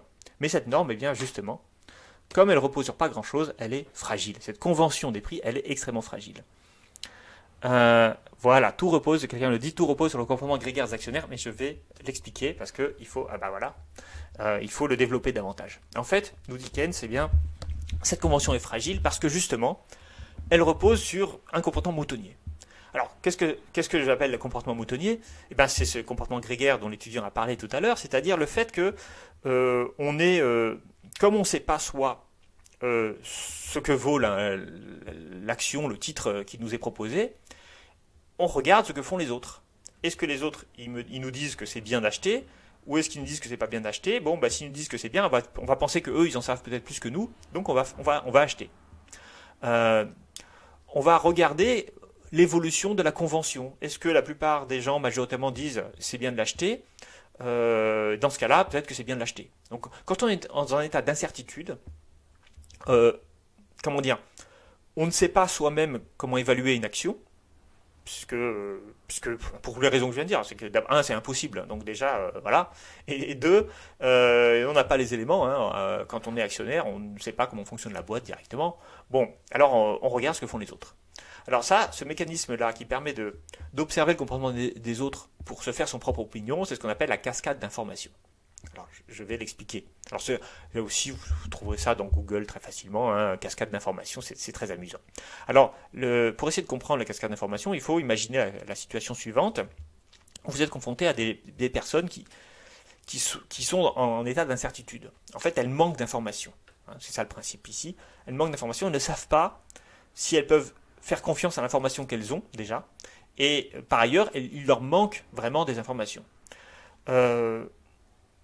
Exemple de cascade d'informations, exemple de situation concrète, pour essayer de parler de quelque chose de concret. Bon, vous êtes dans une ville inconnue, vous n'avez pas de smartphone, vous devez, voilà, vous êtes avec votre amoureux, votre amoureuse, vous avez envie de passer une bonne soirée, vous voulez aller au restaurant. Mais vous ne connaissez pas les restaurants de cette ville, et vous n'avez aucune idée de la qualité des restaurants. Donc, qu'est-ce que vous faites? Eh bien, vous observez les restaurants de l'extérieur, bien sûr, hein, parce que dès que vous rentrez, il va falloir vous asseoir. Hein, bon. Comment vous faites pour savoir? Alors, bien sûr, vous pouvez vous dire, bon, regardez la carte, regardez les prix, on a quelques informations. Mais ça ne nous renseigne pas complètement. Alors, quand on a ces incertitudes, bon, aujourd'hui, on va voir sur TripAdvisor ou je ne sais pas quel aussi, et puis on va voir les notations des gens. Mais même ça, vous savez, c'est pas toujours fiable, parce que parfois, ces notations peuvent être faites par les gens qui travaillent dans le restaurant, et voilà, bon bref. Mais imaginons ici que vous n'avez même pas accès à cela. Donc, qu'est-ce que vous faites? Il est 19h, 19h30. L'une des choses que vous pouvez faire, c'est regarder s'il y a du monde dans ce restaurant. Avec l'idée suivante. Si des gens vont dans ce restaurant, et notamment si vous êtes en couple, bon, il faut regarder s'il y a des couples, par exemple. Voilà, donc vous dites, eux, c'est des couples, moi, je suis un couple, bon, s'il y a beaucoup de gens dans ce restaurant, beaucoup de couples dans ce restaurant en particulier, c'est peut-être un bon restaurant pour les couples. Donc, en fait, ce que vous faites, quand vous faites ce raisonnement-là, qui n'est pas un raisonnement absurde, qui est un raisonnement tout à fait rationnel, évidemment, vous reposez sur l'information qui est le comportement des autres. Vous regardez le comportement des autres et en fonction du comportement des autres, eh bien, vous allez choisir votre propre comportement. Et en faisant ça, eh bien, vous allez vous-même vous comporter d'une certaine façon. Vous allez vous-même rentrer dans le restaurant. Et le couple suivant qui se balade dans la même rue vérifiera qu'il y a un couple de plus dans ce restaurant. Et donc, ça l'incitera encore plus à venir dans ce restaurant. Et c'est là le paradoxe de la cascade d'informations. C'est-à-dire que plus il y a de gens, si vous raisonnez comme ça, plus il y a de gens qui font quelque chose, plus vous êtes incité à le faire, parce que vous dites, cette personne, elle n'a pas fait ça pour rien, elle a fait ça parce qu'elle avait une information particulière, que je n'ai pas moi, donc elle sait que ce restaurant est bon, et donc je vais y aller parce qu'il doit être bon.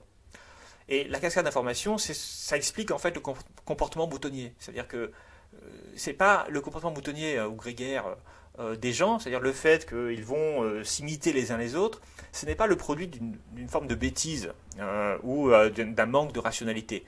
C'est précisément l'inverse. C'est parce que les gens sont rationnels, mais en état d'incertitude, qu'ils vont observer le comportement des autres, et en fonction de ce comportement, ils vont choisir leur propre comportement. Mais évidemment, ça conduit à un phénomène qui est que tout le monde va faire la même chose à la fin. D'où le comportement moutonnier. Imaginez la même situation, tous les restaurants sont vides, et là, le patron de ce restaurant, il dit, bah tiens, là, toi serveur, toi serveuse, mettez-vous devant la porte du restaurant, et puis faites comme si vous étiez en train de déjeuner en amoureux. Et là, vous avez un premier couple, il voit tous les restaurants vides, sauf celui-là avec un couple. Ah bah tiens, allons-y. Et ensuite, eh bien, voilà, comme ça, on va voir, ce restaurant peut être en fait très mauvais, mais tout le monde aura fait confiance au comportement des autres pour prendre sa propre décision. Alors, parfois je donne aussi l'exemple du QCM. Voilà, vous savez, un QCM, un examen QCM, bon, vous choisissez A, B, C, D, vous dites, bon, c'est peut-être B, c'est peut-être C, je sais pas trop. j'hésite un peu entre les deux. Quand vous êtes en situation comme ça, qu'est-ce que vous faites? Faut regarder un peu. Voilà. Comment il fait, lui? Est-ce qu'il a fait B ou C? Bon, lui, il a fait B. Ah, tiens, je vais faire B dans ce cas-là. Lui a fait B, mais pourquoi il a fait B? Il était en incertitude, il a regardé sur l'épaule de son voisin. Ah, lui, il a fait B, etc. Et en fait, on peut se trouver comme ça. Peut-être qu'une personne avait fait B totalement par hasard, et que tout le monde va se faire la même chose parce qu'ils vont regarder que les autres vont faire ça. C'est aussi une forme de cascade d'informations. Bien sûr, c'est un exemple théorique. Vous ne trichez jamais en QCM. Et par ailleurs, dans mon cours, il n'y aura pas de QCM. Donc, vous ne pourrez pas tricher comme ça. Bref. Alors, c'est la première raison. La convention est fragile parce qu'elle repose, en fait, sur ce comportement moutonnier.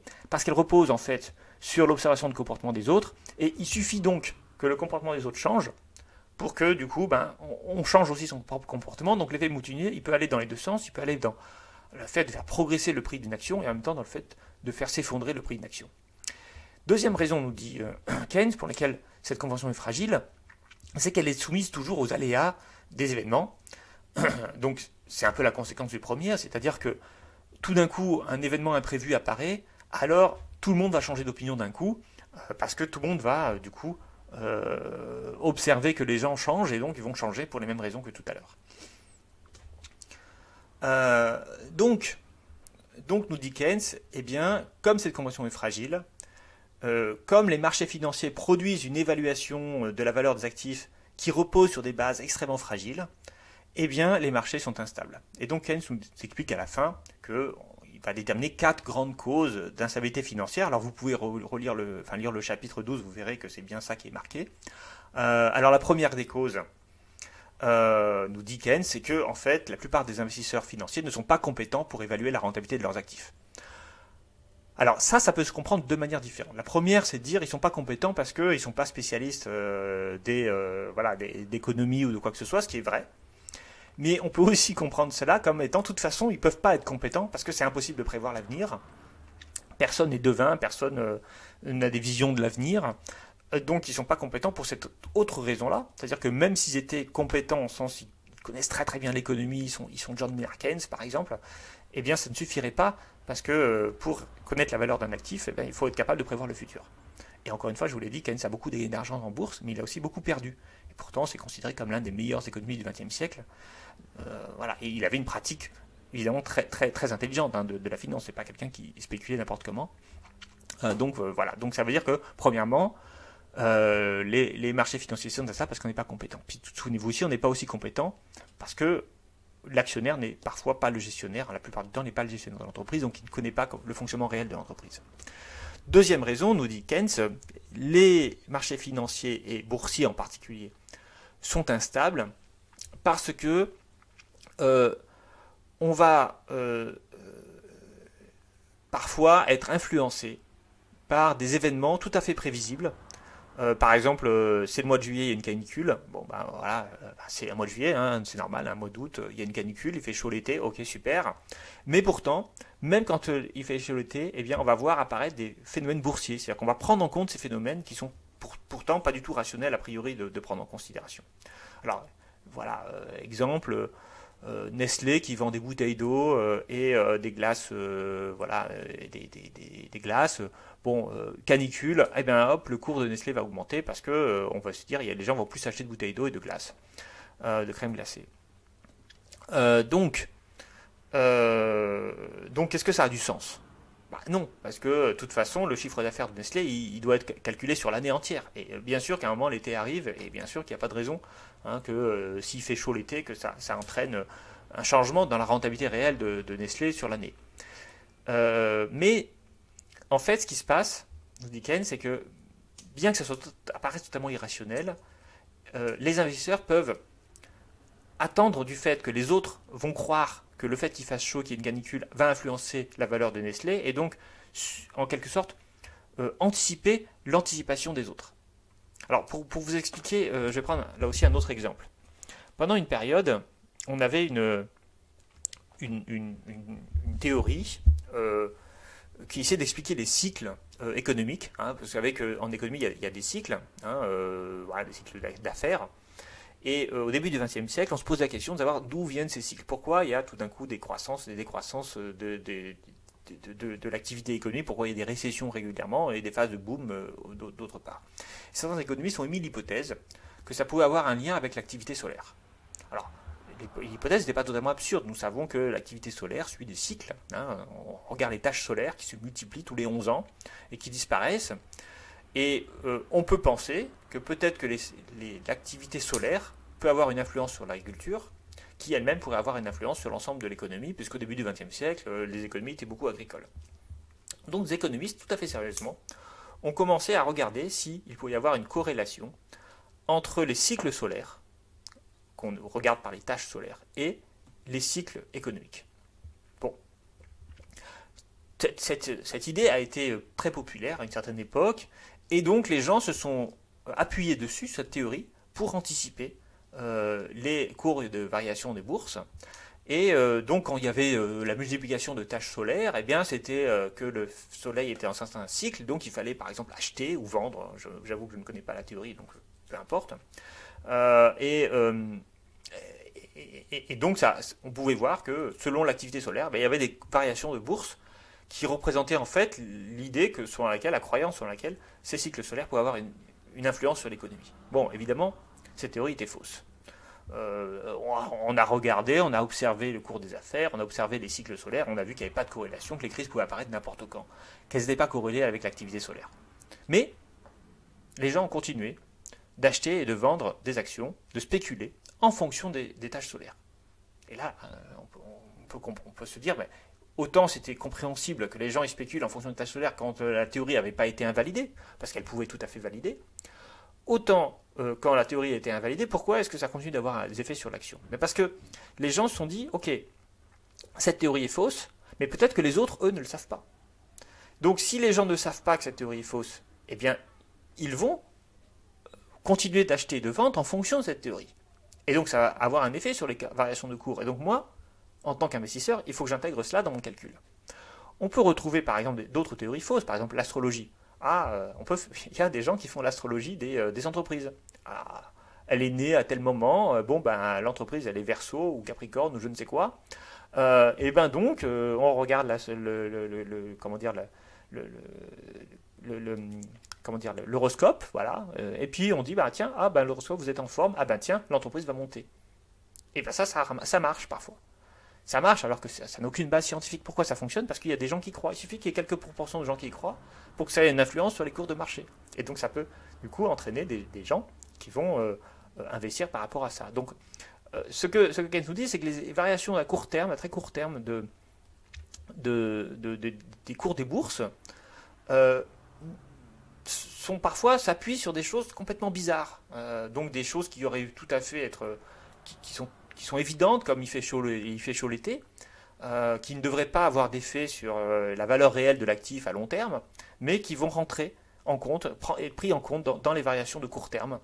Ce qui veut dire que la valeur du titre qu'on a, c'est pas une véritable valeur de long terme. C'est juste une forme de spéculation. Évidemment, tout cela explique la fragilité et l'instabilité des marchés boursiers.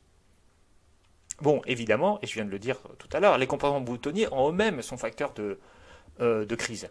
Parce que là, il y a des retournements brutaux qui peuvent se faire, des retournements de convention. Je ne vais pas revenir parce que j'ai déjà expliqué tout à l'heure. Et puis il nous dit, et c'est ça qui est intéressant.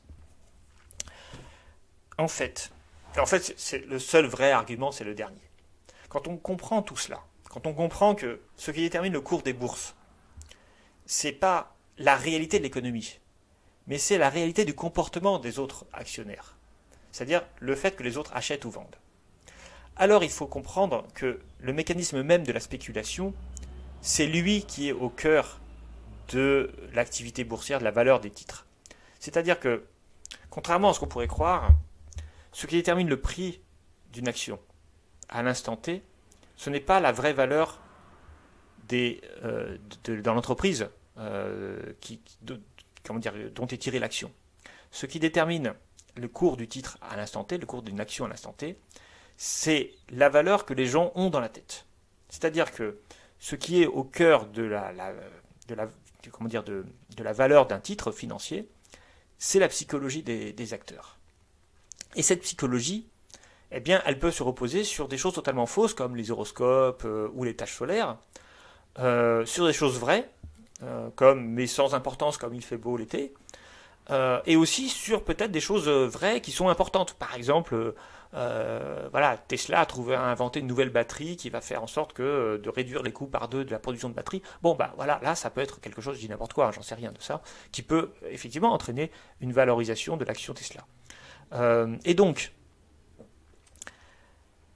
si on considère que la théorie, la manière dont l'action se vaut est, comment dire, la conséquence de cette psychologie des acteurs, alors, quand on est un acteur rationnel, il faut qu'on intègre tout ça dans sa gestion de l'actif. C'est-à-dire que le fait de spéculer va vous inciter à anticiper la psychologie des autres. Autrement dit, même les investisseurs les plus rationnels et les plus compétents doivent suivre les conventions du marché et non leur propre jugement. Ça veut dire que le marché a toujours raison, même si le marché est géré par des gens totalement incompétents. Alors, je vais essayer de vous expliquer ça avec un exemple simple. Mettons que Tesla, aujourd'hui Tesla, j'ai entendu ça ce matin sur France Inter, c'est pour ça que je vous en parle, mais Tesla, la valeur de Tesla, c'est plus que tous les constructeurs européens réunis. C'est-à-dire alors qu'elle vend beaucoup moins de voitures. On pourrait se dire, l'action Tesla, c'est n'importe quoi. Elle est beaucoup trop chère par rapport à sa vraie valeur. Jamais l'entreprise permettra de distribuer des dividendes suffisants pour aller pour justifier la valeur extrêmement élevée de l'entreprise, de l'action Tesla. Vous êtes un analyste financier. Vous êtes compétent, vous êtes rationnel. Vous savez que 500 balles pour acheter une action Tesla, c'est beaucoup trop cher. Parce que même si elle est très utile, même si l'entreprise va avoir beaucoup de succès, elle n'arrivera jamais à vous verser 50 € de dividendes pour justifier la valeur par an. Surtout à long terme. Donc vous savez ça. Mais d'un autre côté, vous regardez les autres autour de vous, tout le monde a envie d'acheter l'action Tesla. Et donc, vous regardez les magazines financiers, tout le monde dit l'action Tesla c'est génial, Elon Musk c'est le meilleur patron de tous les temps, il a envoyé des hommes dans l'espace avec SpaceX, il a envoyé même, souvenez-vous, une voiture décapotable dans l'espace, chanter Life on Mars, David Bowie. Bon, voilà, donc c'est un entrepreneur très médiatique et tout. Vous pouvez dire, en fait, tout le monde a envie d'être actionnaire de Tesla. Et même si c'est pas rationnel, manifestement, les gens, ils achètent encore. Donc le cours aujourd'hui, il est de 500 €. Mais vu ce que je vois autour de moi, c'est clair que demain, il sera de 600 €. Mais vous savez, parce que vous êtes quelqu'un compétent, que en fait, l'action de Tesla, elle vaut 200 € maximum. Elle ne vaut pas 500 ni 600. Question. Qu'est-ce que vous devez faire si vous êtes un spéculateur? Est-ce que vous devez vendre l'action parce que vous savez que sa vraie valeur fondamentale elle est de 200? Ou est-ce que vous devez l'acheter parce que vous soupçonnez autour de vous que tout le monde va l'acheter jusqu'à ce qu'elle vaille au moins 600? La bonne stratégie, c'est pas de vendre aujourd'hui, parce que certes, vous gagnerez 300 € si vous vendez maintenant à 500 et que la vraie valeur fondamentale c'est 200, et un jour, bien sûr, peut-être dans 2 ans, dans 3 ans, l'action Tesla vaudra 200. C'est-à-dire que vous savez qu'à long terme, c'est ça sa vraie valeur, c'est 200. Aujourd'hui, elle achète 500. Donc, si je reprends le raisonnement que j'ai fait au tout début, je pourrais tout à fait penser que si la valeur fondamentale c'est 200 et si la valeur de marché c'est 500, que c'est beaucoup trop cher d'acheter maintenant. Et donc, il faut vendre. Mais d'un autre côté, vous voyez qu'autour de vous, tout le monde veut acheter. Et que sans doute que l'action va monter jusqu'à 600. Ça aussi, vous êtes suffisamment intelligent pour le savoir. Si vous vendez maintenant à 500, vous allez vous retrouver dans 2 ans, quand l'action ne vaudra plus que 200, à avoir gagné 300 €. C'est bien. Mais si vous achetez au lieu de vendre à 500, et que dans 6 mois, l'action vaut bien 600, tel que vous avez prévu, vous gagnerez 100 €. Et là, à 600, vous revendrez, et ensuite ça va baisser à 200, et vous allez gagner 400 €. Autrement dit, en vous positionnant aujourd'hui, non pas en tant que vendeur, ce qui serait la stratégie de base, a priori, mais en tant qu'acheteur, à 500, alors vous gagnez 100 parce que le cours va monter jusqu'à 600, et puis quand ce sera 600, vous revendrez, Et là, vous gagnerez 400 de plus. Donc au total, vous gagnerez 500 en 2 ans. Alors que si vous êtes juste vendeur aujourd'hui, vous n'allez gagner que 300. Autrement dit, dans le calcul de la personne compétente, il n'y a pas que la valeur fondamentale qui compte. Il y a ce que les autres pensent. Votre capacité à sentir la psychologie des foules. Et un vrai spéculateur, il ne doit pas agir en fonction de la vraie valeur, mais en fonction de ce qu'il sent, de ce que les autres vont faire. Mais alors là se pose un problème.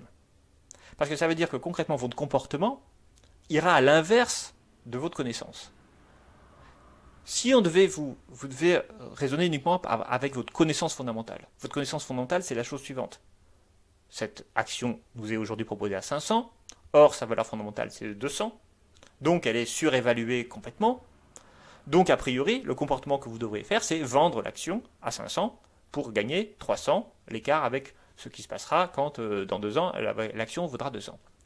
Mais ce que vous faites, c'est l'inverse. Ce que vous faites, c'est acheter. Parce que vous savez que ça va augmenter, et qu'ensuite ça baissera. Et comme ça, vous gagnerez 500 au lieu de gagner 300. Et donc, d'un point de vue un peu paradoxal, vous savez que cette action est surévaluée, et vous l'achetez quand même. Pourquoi? Parce que vous faites attention à la psychologie des foules. Mais si ça se trouve, autour de vous, tout le monde fait ça. Si ça se trouve, tous les gens qui achètent, ils savent très bien, tous, pertinemment, que l'action est surévaluée, mais ils l'achètent quand même. Parce qu'ils font le même raisonnement que vous. Et vous avez quelque chose ici d'absolument hallucinant, qui est que tout le monde sait qu'il fait une mauvaise affaire et tout le monde l'achète. Parce que tout le monde pense qu'il va comme ça gagner davantage. Je récapitule, parce que Keynes nous explique cela très bien, par une métaphore extrêmement célèbre, qui est la métaphore du concours de beauté. Et je vais vous l'expliquer, et puis ensuite on terminera le chapitre ici. Et ça, c'est une métaphore qu'il faut que vous soyez capable, vous aussi, de m'expliquer en examen. Ça fait partie des questions de ce chapitre-là. Parce que c'est quand même la base du raisonnement économique. Alors, Keynes nous dit la chose suivante. Il existe dans certains journaux des concours qui sont proposés aux lecteurs. Ces concours, c'est simplement, regardez, on vous donne une série de photos de visages, donc en noir et blanc à l'époque, et vous devez choisir les visages qui sont les plus beaux. Le gagnant du concours, le lecteur qui sera gagnant, ce n'est pas les personnes qui sont sur photo qui gagnent le concours de beauté. Ceux qui gagnent le concours, ce sont les lecteurs qui auront choisi parmi les visages qui leur seront proposés ceux qui auront reçu le plus de suffrages des autres lecteurs. Autrement dit, les gagnants sont ceux qui se sont approchés le plus des critères de beauté des autres. Alors, si vous raisonnez comme ça, la question se pose très vite à vous, en tant que lecteur qui participez au concours, de savoir quel visage vous allez choisir. Est-ce que vous allez choisir le visage qui vous plaît à vous personnellement, le plus, ou est-ce que vous allez choisir le visage qui trouvera, selon vous, les meilleurs, le plus de votes? Évidemment, pour gagner ce concours de beauté, il ne faut pas choisir selon ses propres préférences, il faut choisir selon les préférences des autres. Mais quelles sont les préférences des autres? Est-ce que, par exemple, vous allez choisir la blonde à forte poitrine ou la brune un peu plus normale? Vous pouvez, vous, préférer la brune. Mais vous vous dites, comment les autres raisonnent avec leur cerveau reptilien? Comment toutes ces masses vont choisir? Est-ce qu'ils ne vont pas choisir la blonde à forte poitrine plutôt que de choisir, d'ailleurs, il peut y avoir des hommes d'ailleurs, est-ce que c'est beauté, c'est plutôt homme ou plutôt femme? En réalité, c'est les deux, on est d'accord. Et puis, la préférence des uns et des autres sont... Mais vous n'êtes pas en train de réfléchir sur la vraie beauté. Vous êtes en train de choisir sur les canons de la beauté. Et donc, vous allez sans doute choisir le truc qui semble beau pour les autres, mais qui ne vous semble pas forcément beau pour vous. Alors, le paradoxe, c'est que tout le monde peut faire le même calcul. C'est-à-dire que, en fin de compte, dans le concours de beauté, ce qui va être choisi comme visage, ce sera la blonde aux yeux bleus, la forte poitrine, pas forcément la personne que les gens trouveront la plus belle. Pourquoi ils vont choisir ça? Parce qu'ils vont considérer que les autres vont penser comme ça, parce qu'ils sont un peu bêtes en fait. C'est ça le paradoxe, c'est qu'on pense que tout le monde, le bête, c'est toujours l'autre en fait. Et donc, on va choisir le critère de beauté qui peut-être ne plaira pas aux individus comme critère de beauté. Et c'est ça qu'on parle quand on parle de convention. C'est-à-dire qu'en fait, ce qui intéresse dans le concours de beauté, c'est de choisir selon la convention de beauté, de la même façon que dans les actions, quand on cherche à acheter telle ou telle action, on va choisir l'action qui est le plus dans les critères de la convention. Pourquoi aujourd'hui l'action Tesla, elle monte Ah, bah parce que c'est la voiture électrique. Ah, parce que la voiture électrique, c'est le monde d'après, c'est l'écologie, voilà, c'est bon pour la planète, et puis en même temps, c'est la technologie, donc c'est l'avenir. Donc on va se dire, ben tiens, super, tout le monde achète ça parce que finalement, c'est ça qui va être l'avenir. Parce que Elon Musk, il envoie des gens dans l'espace, parce que tout ça. Donc quelque part, derrière le calcul d'achat de l'action Tesla, il y a le même mécanisme que derrière le calcul que je viens de vous dire de concours de beauté. C'est-à-dire qu'on ne va pas chercher ce que nous on préfère comme action, ce que nous on pense être l'action la plus rentable à long terme. On va choisir selon ce qu'on pense de ce que les autres vont choisir. Et le paradoxe de tout ça, c'est que si ça se trouve, tout le monde va faire pareil et personne ne va y croire. Tout le monde va choisir la blonde, mais personne va penser que cette blonde est si belle que ça en fait. Et donc ça, c'est tout le paradoxe de ce concours de beauté. C'est qu'en réalité, il émerge de ce concours de beauté, donc un prix, une valeur, qui correspond peut-être à ce que personne ne croit comme étant la valeur fondamentale. D'où, bien sûr, l'instabilité des marchés financiers. En gros, ce que je suis en train de vous expliquer, c'est que les marchés financiers ne produisent en réalité aucune information fiable. Ils produisent une convention, qui ne repose sur pas grand-chose, si ce n'est la manière dont les individus spéculent en bourse. Et alors parfois, ils vont prendre en compte des informations réelles. Donc on va voir, par exemple, une entreprise annonce qu'elle va faire plus de profit que d'habitude, ou plus de profit qu'attendu, donc son cours va monter. Mais il y a plein de choses aussi qui sont totalement absurdes, qui peuvent être prises en compte dans les marchés financiers. Et en fin de compte, c'est pas parce que le cours monte que la valeur qui est créée par le marché financier a une signification réelle. D'où évidemment les cracks. Et donc je reviens sur la question, pourquoi y a-t-il une instabilité financière? Parce qu'en fait, la plupart des acteurs qui spéculent en bourse savent très bien que derrière le prix affiché par la bourse, il y a beaucoup de vent, beaucoup de spéculation, beaucoup de choses qui sont incalculables par les uns et les autres et qui sont impossibles à calculer. Et donc que ce prix ne veut pas dire grand-chose et que d'ailleurs, tiens, il veut d'autant moins dire grand-chose que demain il va changer et que si ça se trouve, après-demain il va s'effondrer et puis encore après-demain peut-être il va remonter. Tout dépend de la psychologie des acteurs. Alors bien sûr, il y a une forme de stabilité, parce que Tesla va pas tout d'un coup devenir perdre toute sa valeur parce que tout le monde aura décidé ensemble de vendre Tesla. Parce que simplement, la psychologie des foules ne change pas si vite. Donc on va parfois avoir une forme de stabilité. Et puis un jour, un événement va arriver, tout le monde va commencer à vendre, le cours va baisser, tout le monde va se ruer vers la vente, et puis tout d'un coup, le truc va baisser, parfois de manière inférieure à sa valeur fondamentale. Bref, vous savez maintenant pourquoi les marchés financiers sont instables, et si vous voulez avoir un peu plus de précision, je vous invite à lire le chapitre 12 de Keynes. Alors, il nous reste quelques minutes. Je vais d'abord lire parce que je n'ai pas pu lire toutes les questions que vous m'avez posées, et je vais donc y répondre. Alors, dividende des Tesla. Voilà, donc bon, il n'y a pas beaucoup de... Ok.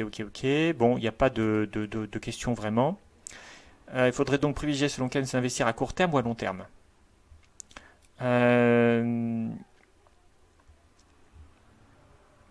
En fait, ce que je suis en train de vous dire, c'est qu'il faut toujours préférer le court terme, en fait, pour Keynes. C'est-à-dire que concrètement, ce qu'il nous dit, c'est ce qui compte en spéculation, c'est plutôt le prix de demain plutôt que le prix de dans 10 ans. C'est ce que je vous ai montré par rapport à l'action Tesla. Si le prix monte dans 6 mois à 600 euros, eh ben, il faut acheter. Même si dans 2 ans, le prix sera de 200 euros. Oui, le cycle juglar, mais peu importe, effectivement, c'est le cycle des affaires, c'est ça dont on parle. Voilà, donc je vais regarder. Alors attention, si d'autres questions sont arrivées. Pourquoi y a-t-il instabilité financière? Eh bien, parce que la valeur les prix les cours des bourses des actions reposent sur une évaluation conventionnelle qui est en fait très instable parce qu'elle repose essentiellement sur la psychologie des gens et non pas sur des réalités économiques tangibles.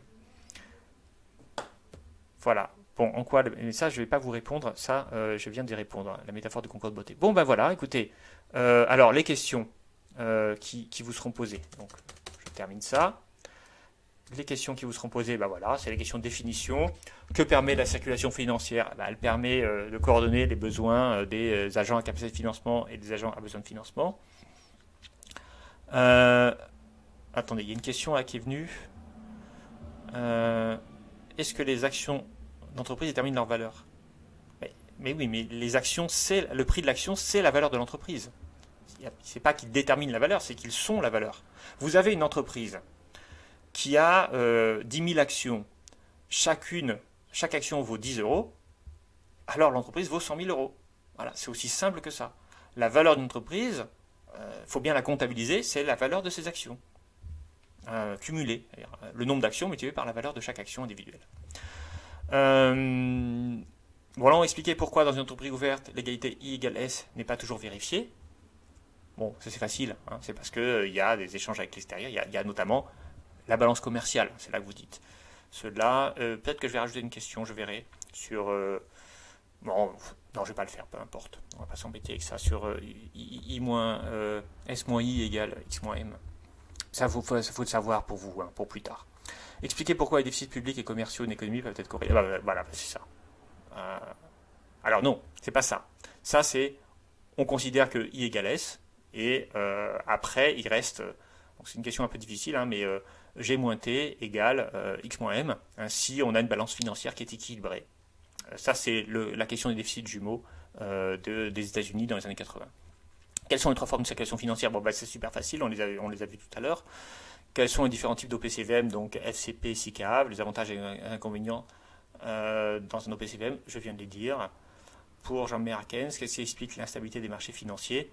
Bon, voilà, je viens de le dire. Alors, évidemment, je ne vous poserai pas à la fois la question 7 et la question 8 parce qu'elles sont redondantes. Hein. En quoi la métaphore du concours de beauté permet-elle d'expliquer la logique des marchés financiers? Bon, je viens de vous le faire. Voilà. C'est pas besoin de reposer la question, je viens de vous le faire. Alors, écoutez, il nous reste encore 10 minutes. On va aborder le chapitre 8 parce que c'est l'avant-dernier chapitre. Après, il y en a un très court, mais il nous reste pas tant de temps que ça. Alors, je voudrais quand même qu'on l'avance. Et c'est un chapitre très important, production et répartition des richesses. Parce qu'on n'a pas encore vraiment parlé de la production d'un point de vue économique. Alors, la production, qu'est-ce que c'est? D'un point de vue économique, c'est la transformation d'input en output, c'est-à-dire j'ai des intrants, j'ai des matières premières, du capital en quelque sorte, j'ai du travail et je produis avec ça de la richesse. Donc on peut le définir un peu comme cela. Voilà, vous avez les inputs ici, K, capital. Alors dans le capital, souvenez-vous, il y a le capital fixe, mais il y a aussi le capital circulant. Il y a les matières premières, capital circulant, et puis il y a les machines, les capital fixe. Et puis il y a le travail. Alors voyez-vous, j'ai mis le capital en bleu et le travail en rouge, évidemment un bon petit code couleur, et évidemment tout cela nous fait du violet, qui est la production, les outputs. Bon, voilà, nous avons ici donc la production telle qu'elle est conçue par les économistes. Alors les économistes aujourd'hui, donc ils n'ont que deux facteurs de production, le capital et le travail. Ce qui est un peu différent des économistes du 18e, 19e siècle, notamment Smith et Ricardo, qui eux avaient trois facteurs de production parce qu'ils rajoutaient la terre. Mais nous, dans une économie industrielle avec le poids de l'agriculture qui est beaucoup plus faible, finalement on considère que la terre c'est du capital, et puis basta, on a intégré la terre dans le capital ici. Donc, le capital, voilà, on va le redire, mais ça c'est des révisions, donc c'est facile. Tout ça, vous avez vu, le capital, donc on appelle K, passé, parce que c'est une convention là aussi internationale. Ça vient évidemment de Marx, Das Kapital. Et puis c'est bien, parce que chez nous ça fait K, donc c'est le début de capital. Donc le capital, c'est toutes les marchandises qui sont nécessaires à la production, d'accord? Donc toute la richesse réelle. On est ici dans une vision réelle du capital. Donc voilà. Donc qu'est-ce qu'on a? J'ai dit on a le capital circulant. Donc, ce sont les actifs qui sont détruits dans le processus de production. Matières premières, biens intermédiaires. Alors, matières premières, c'est vraiment détruit, surtout l'essence, l'électricité, etc. Ça disparaît vraiment. Les biens intermédiaires, ils ne sont pas directement détruits, mais ils sont intégrés dans le produit final. Tout ça, c'est ce qu'on appelle la consommation intermédiaire. Et donc, la valeur ajoutée, c'est égal, c'est-à-dire ce qui est vraiment produit comme richesse, c'est égal à la valeur à la production moins le coût de la consommation intermédiaire, ou qu'on appelle aussi le capital circulant. Alors ça aussi, c'est pas clair dans votre tête. Capital circulant égale consommation intermédiaire. C'est la même chose, d'accord? Voilà. Il arrive en économie qu'on ait deux mots qui disent la même chose. Et ici, c'est exactement la même chose. Consommation intermédiaire, c'est le capital circulant. Et puis on a le capital fixe, qui représente tous les actifs qui ne sont pas détruits dans le processus de production. Alors il est matériel, les immeubles, les machines, les véhicules, etc.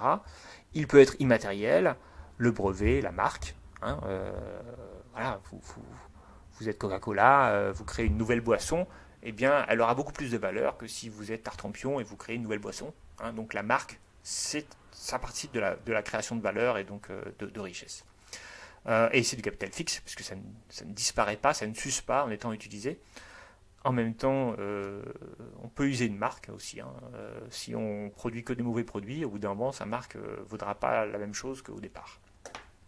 Vous voyez comment Canal+ a détruit sa propre marque en transformant complètement la ligne éditoriale de la chaîne. Alors, les propriétaires du capital, donc ils apportent du capital, et ils sont rémunérés par une part du profit.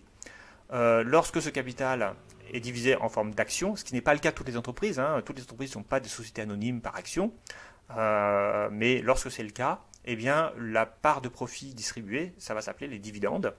Mais sinon, bien sûr, on a d'autres manières de distribuer des profits. Quoi qu'il arrive, le capital est rémunéré par le profit, ou plutôt par une part du profit, parce que l'autre part du profit, très souvent, elle est réinvestie dans l'entreprise, et je vous renvoie au TD 8, où justement tout cela est expliqué. On a différentes formes de rémunération de capital. Donc on a le profit distribué, mais on a aussi le profit qui reste dans l'entreprise et qui va être amené à financer les besoins d'investissement. Voilà, donc tout ça, normalement, vous devez plus ou moins l'avoir appris depuis le début du semestre. Ce sont essentiellement des révisions. Alors, attendez, il y a quelques questions. Là, je vais quand même regarder s'il n'y a pas des questions intéressantes. Non, mais là, vous êtes plutôt sur, encore sur la finance. Alors, arrêtez de propager de poser des questions sur le chapitre précédent. On a changé de chapitre. Et si vous voulez discuter entre vous, utilisez d'autres choses. Bon, alors, deuxième input, le travail. Le travail, qu'est-ce que c'est ? Alors, c'est pas très compliqué. Le travail, c'est du temps qu'on consacre à une activité productive. Donc, pour travailler, alors comment on mesure ce travail ? Bien, essentiellement par du temps. Et comment on mesure la qualité du travail ? Eh bien, par ici un indicateur qui est la productivité du travail. Alors, la productivité du travail, pour la mesurer, eh bien, on va prendre la valeur ajoutée créée, d'accord, Y. Et on va diviser ça par le travail. Alors le travail, on va le comptabiliser soit en nombre d'employés, mais en réalité c'est beaucoup plus intéressant de le comptabiliser en heures de travail. Donc la productivité du travail, c'est la richesse créée par heure de travail. Alors ce qu'il faut bien comprendre, c'est que la productivité du travail, elle n'est pas toujours identique. Et d'ailleurs, ce qui permet à la croissance économique d'une société, c'est l'amélioration de la productivité du travail. Plus une société est riche, plus l'heure de travail est efficace et produit beaucoup de richesses. Aujourd'hui, si la France est plus riche qu'il y a 100 ans, c'est parce qu'en moyenne, les travailleurs, l'heure de travail produit beaucoup plus de richesses qu'auparavant. Alors pourquoi l'heure de travail aujourd'hui est-elle plus efficace qu'il y a 100 ans ? Pour plein de raisons. Alors, lesquelles ? Premièrement, parce que nous sommes plus compétents. La productivité du travail, effectivement, elle dépend du capital humain. Souvenez-vous, le texte de Smith, TT3. Si vous ne l'avez pas lu, vous pourrez le lire, ça en parle. Donc, les individus sont mieux formés, ils maîtrisent un peu mieux un certain nombre de concepts, ils savent un peu mieux ce qu'ils font. Par exemple, on soigne mieux les gens aujourd'hui parce que les médecins sont beaucoup mieux formés aujourd'hui, ils ont bien plus de connaissances aujourd'hui qu'il y a 100 ans, parce qu'il y a eu plein de découvertes scientifiques entre-temps, pas parce qu'ils sont plus bêtes. Même chose en économie, on peut penser que dans la gestion d'une entreprise, on a quelques compétences supplémentaires. Dans la vente, on sait un peu mieux vendre. Donc il y a plein de choses qui fait qu'aujourd'hui on peut être plus efficace parce qu'on a davantage de compétences, de connaissances, et que les individus sont mieux formés et plus qualifiés. Bon, alors évidemment, ça ne suffit pas. La grande chose qui va déterminer la productivité du travail, c'est aussi beaucoup les outils qu'on dispose. C'est-à-dire, est-ce que les individus ils creusent des trous avec des petites cuillères, avec des pelles, avec des tractopelles. On voit bien que la capacité à produire du trou, on va dire, de la part d'un individu, va dépendre de ce qu'on lui donne pour creuser son trou. Et donc la dotation capital va déterminer la productivité du travail. Par exemple, je sais pas, il y a 100 ans, vous vouliez conduire, transporter des marchandises de Marseille à Paris, donc on était en 1920. Vous comprenez bien que c'était beaucoup plus compliqué qu'aujourd'hui. Pourquoi? Parce que, un, les camions étaient beaucoup moins performants, deux, les routes étaient sans doute étaient clairement beaucoup moins bien faites.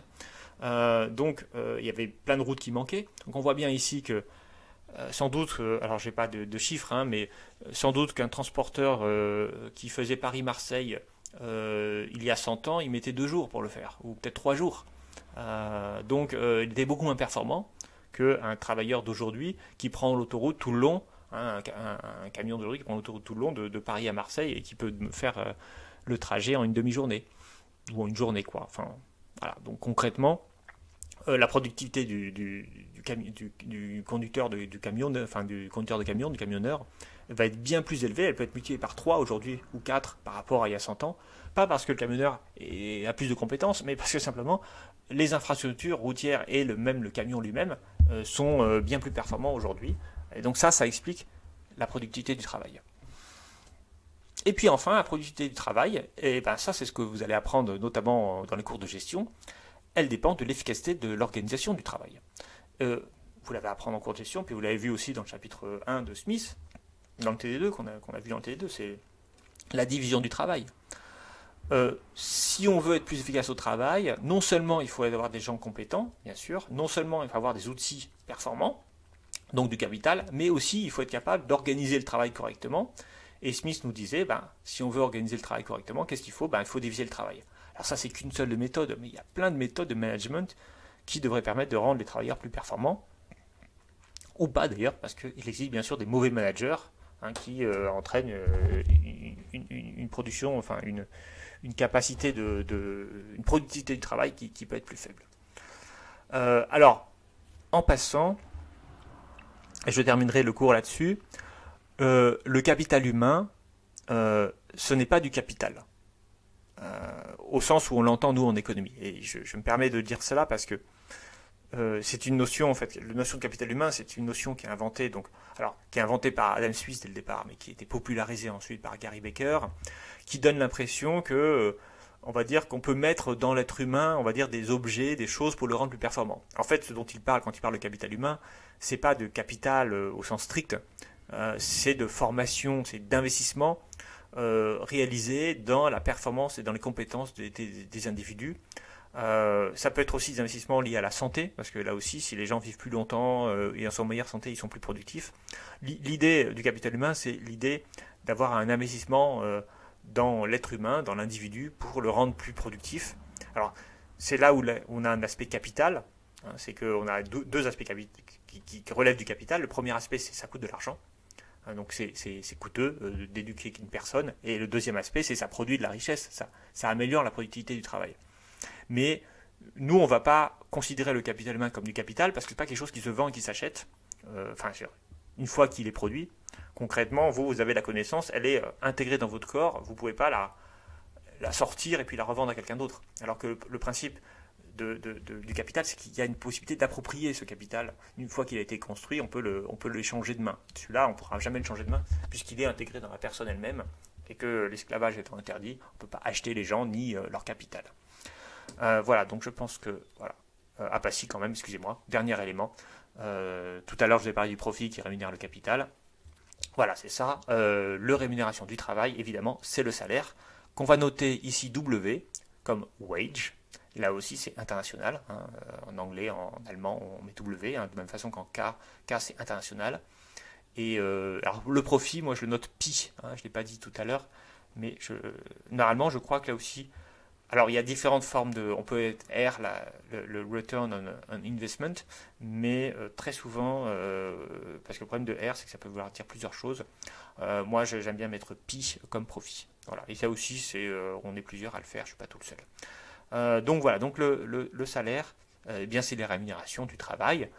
En général, ça dépend des heures de travail qu'on a fait, bien sûr. Et les salaires, on va le voir, ils ne sont pas tous identiques, bien sûr. Ils vont dépendre, là aussi, de la productivité du travail, de la performance de l'entreprise et de plein d'autres choses. Donc nous allons voir à partir de demain comment globalement la production se fait dans l'entreprise et qu'est-ce qui détermine à la fois l'emploi, c'est-à-dire le niveau d'emploi d'une entreprise et l'investissement, le niveau de capital. Hein, et puis on va terminer ce chapitre-là. Voilà, écoutez, il est 12h55, je vous propose d'arrêter là. Vous êtes 176 à écouter ce cours, ce qui est quand même pas beaucoup sur les 400 étudiants que vous êtes censés être. Donc voilà, j'espère que ça se passera bien vos révisions à tous et à demain pour la suite de ce chapitre et puis à la semaine prochaine pour le dernier cours. Voilà, à bientôt.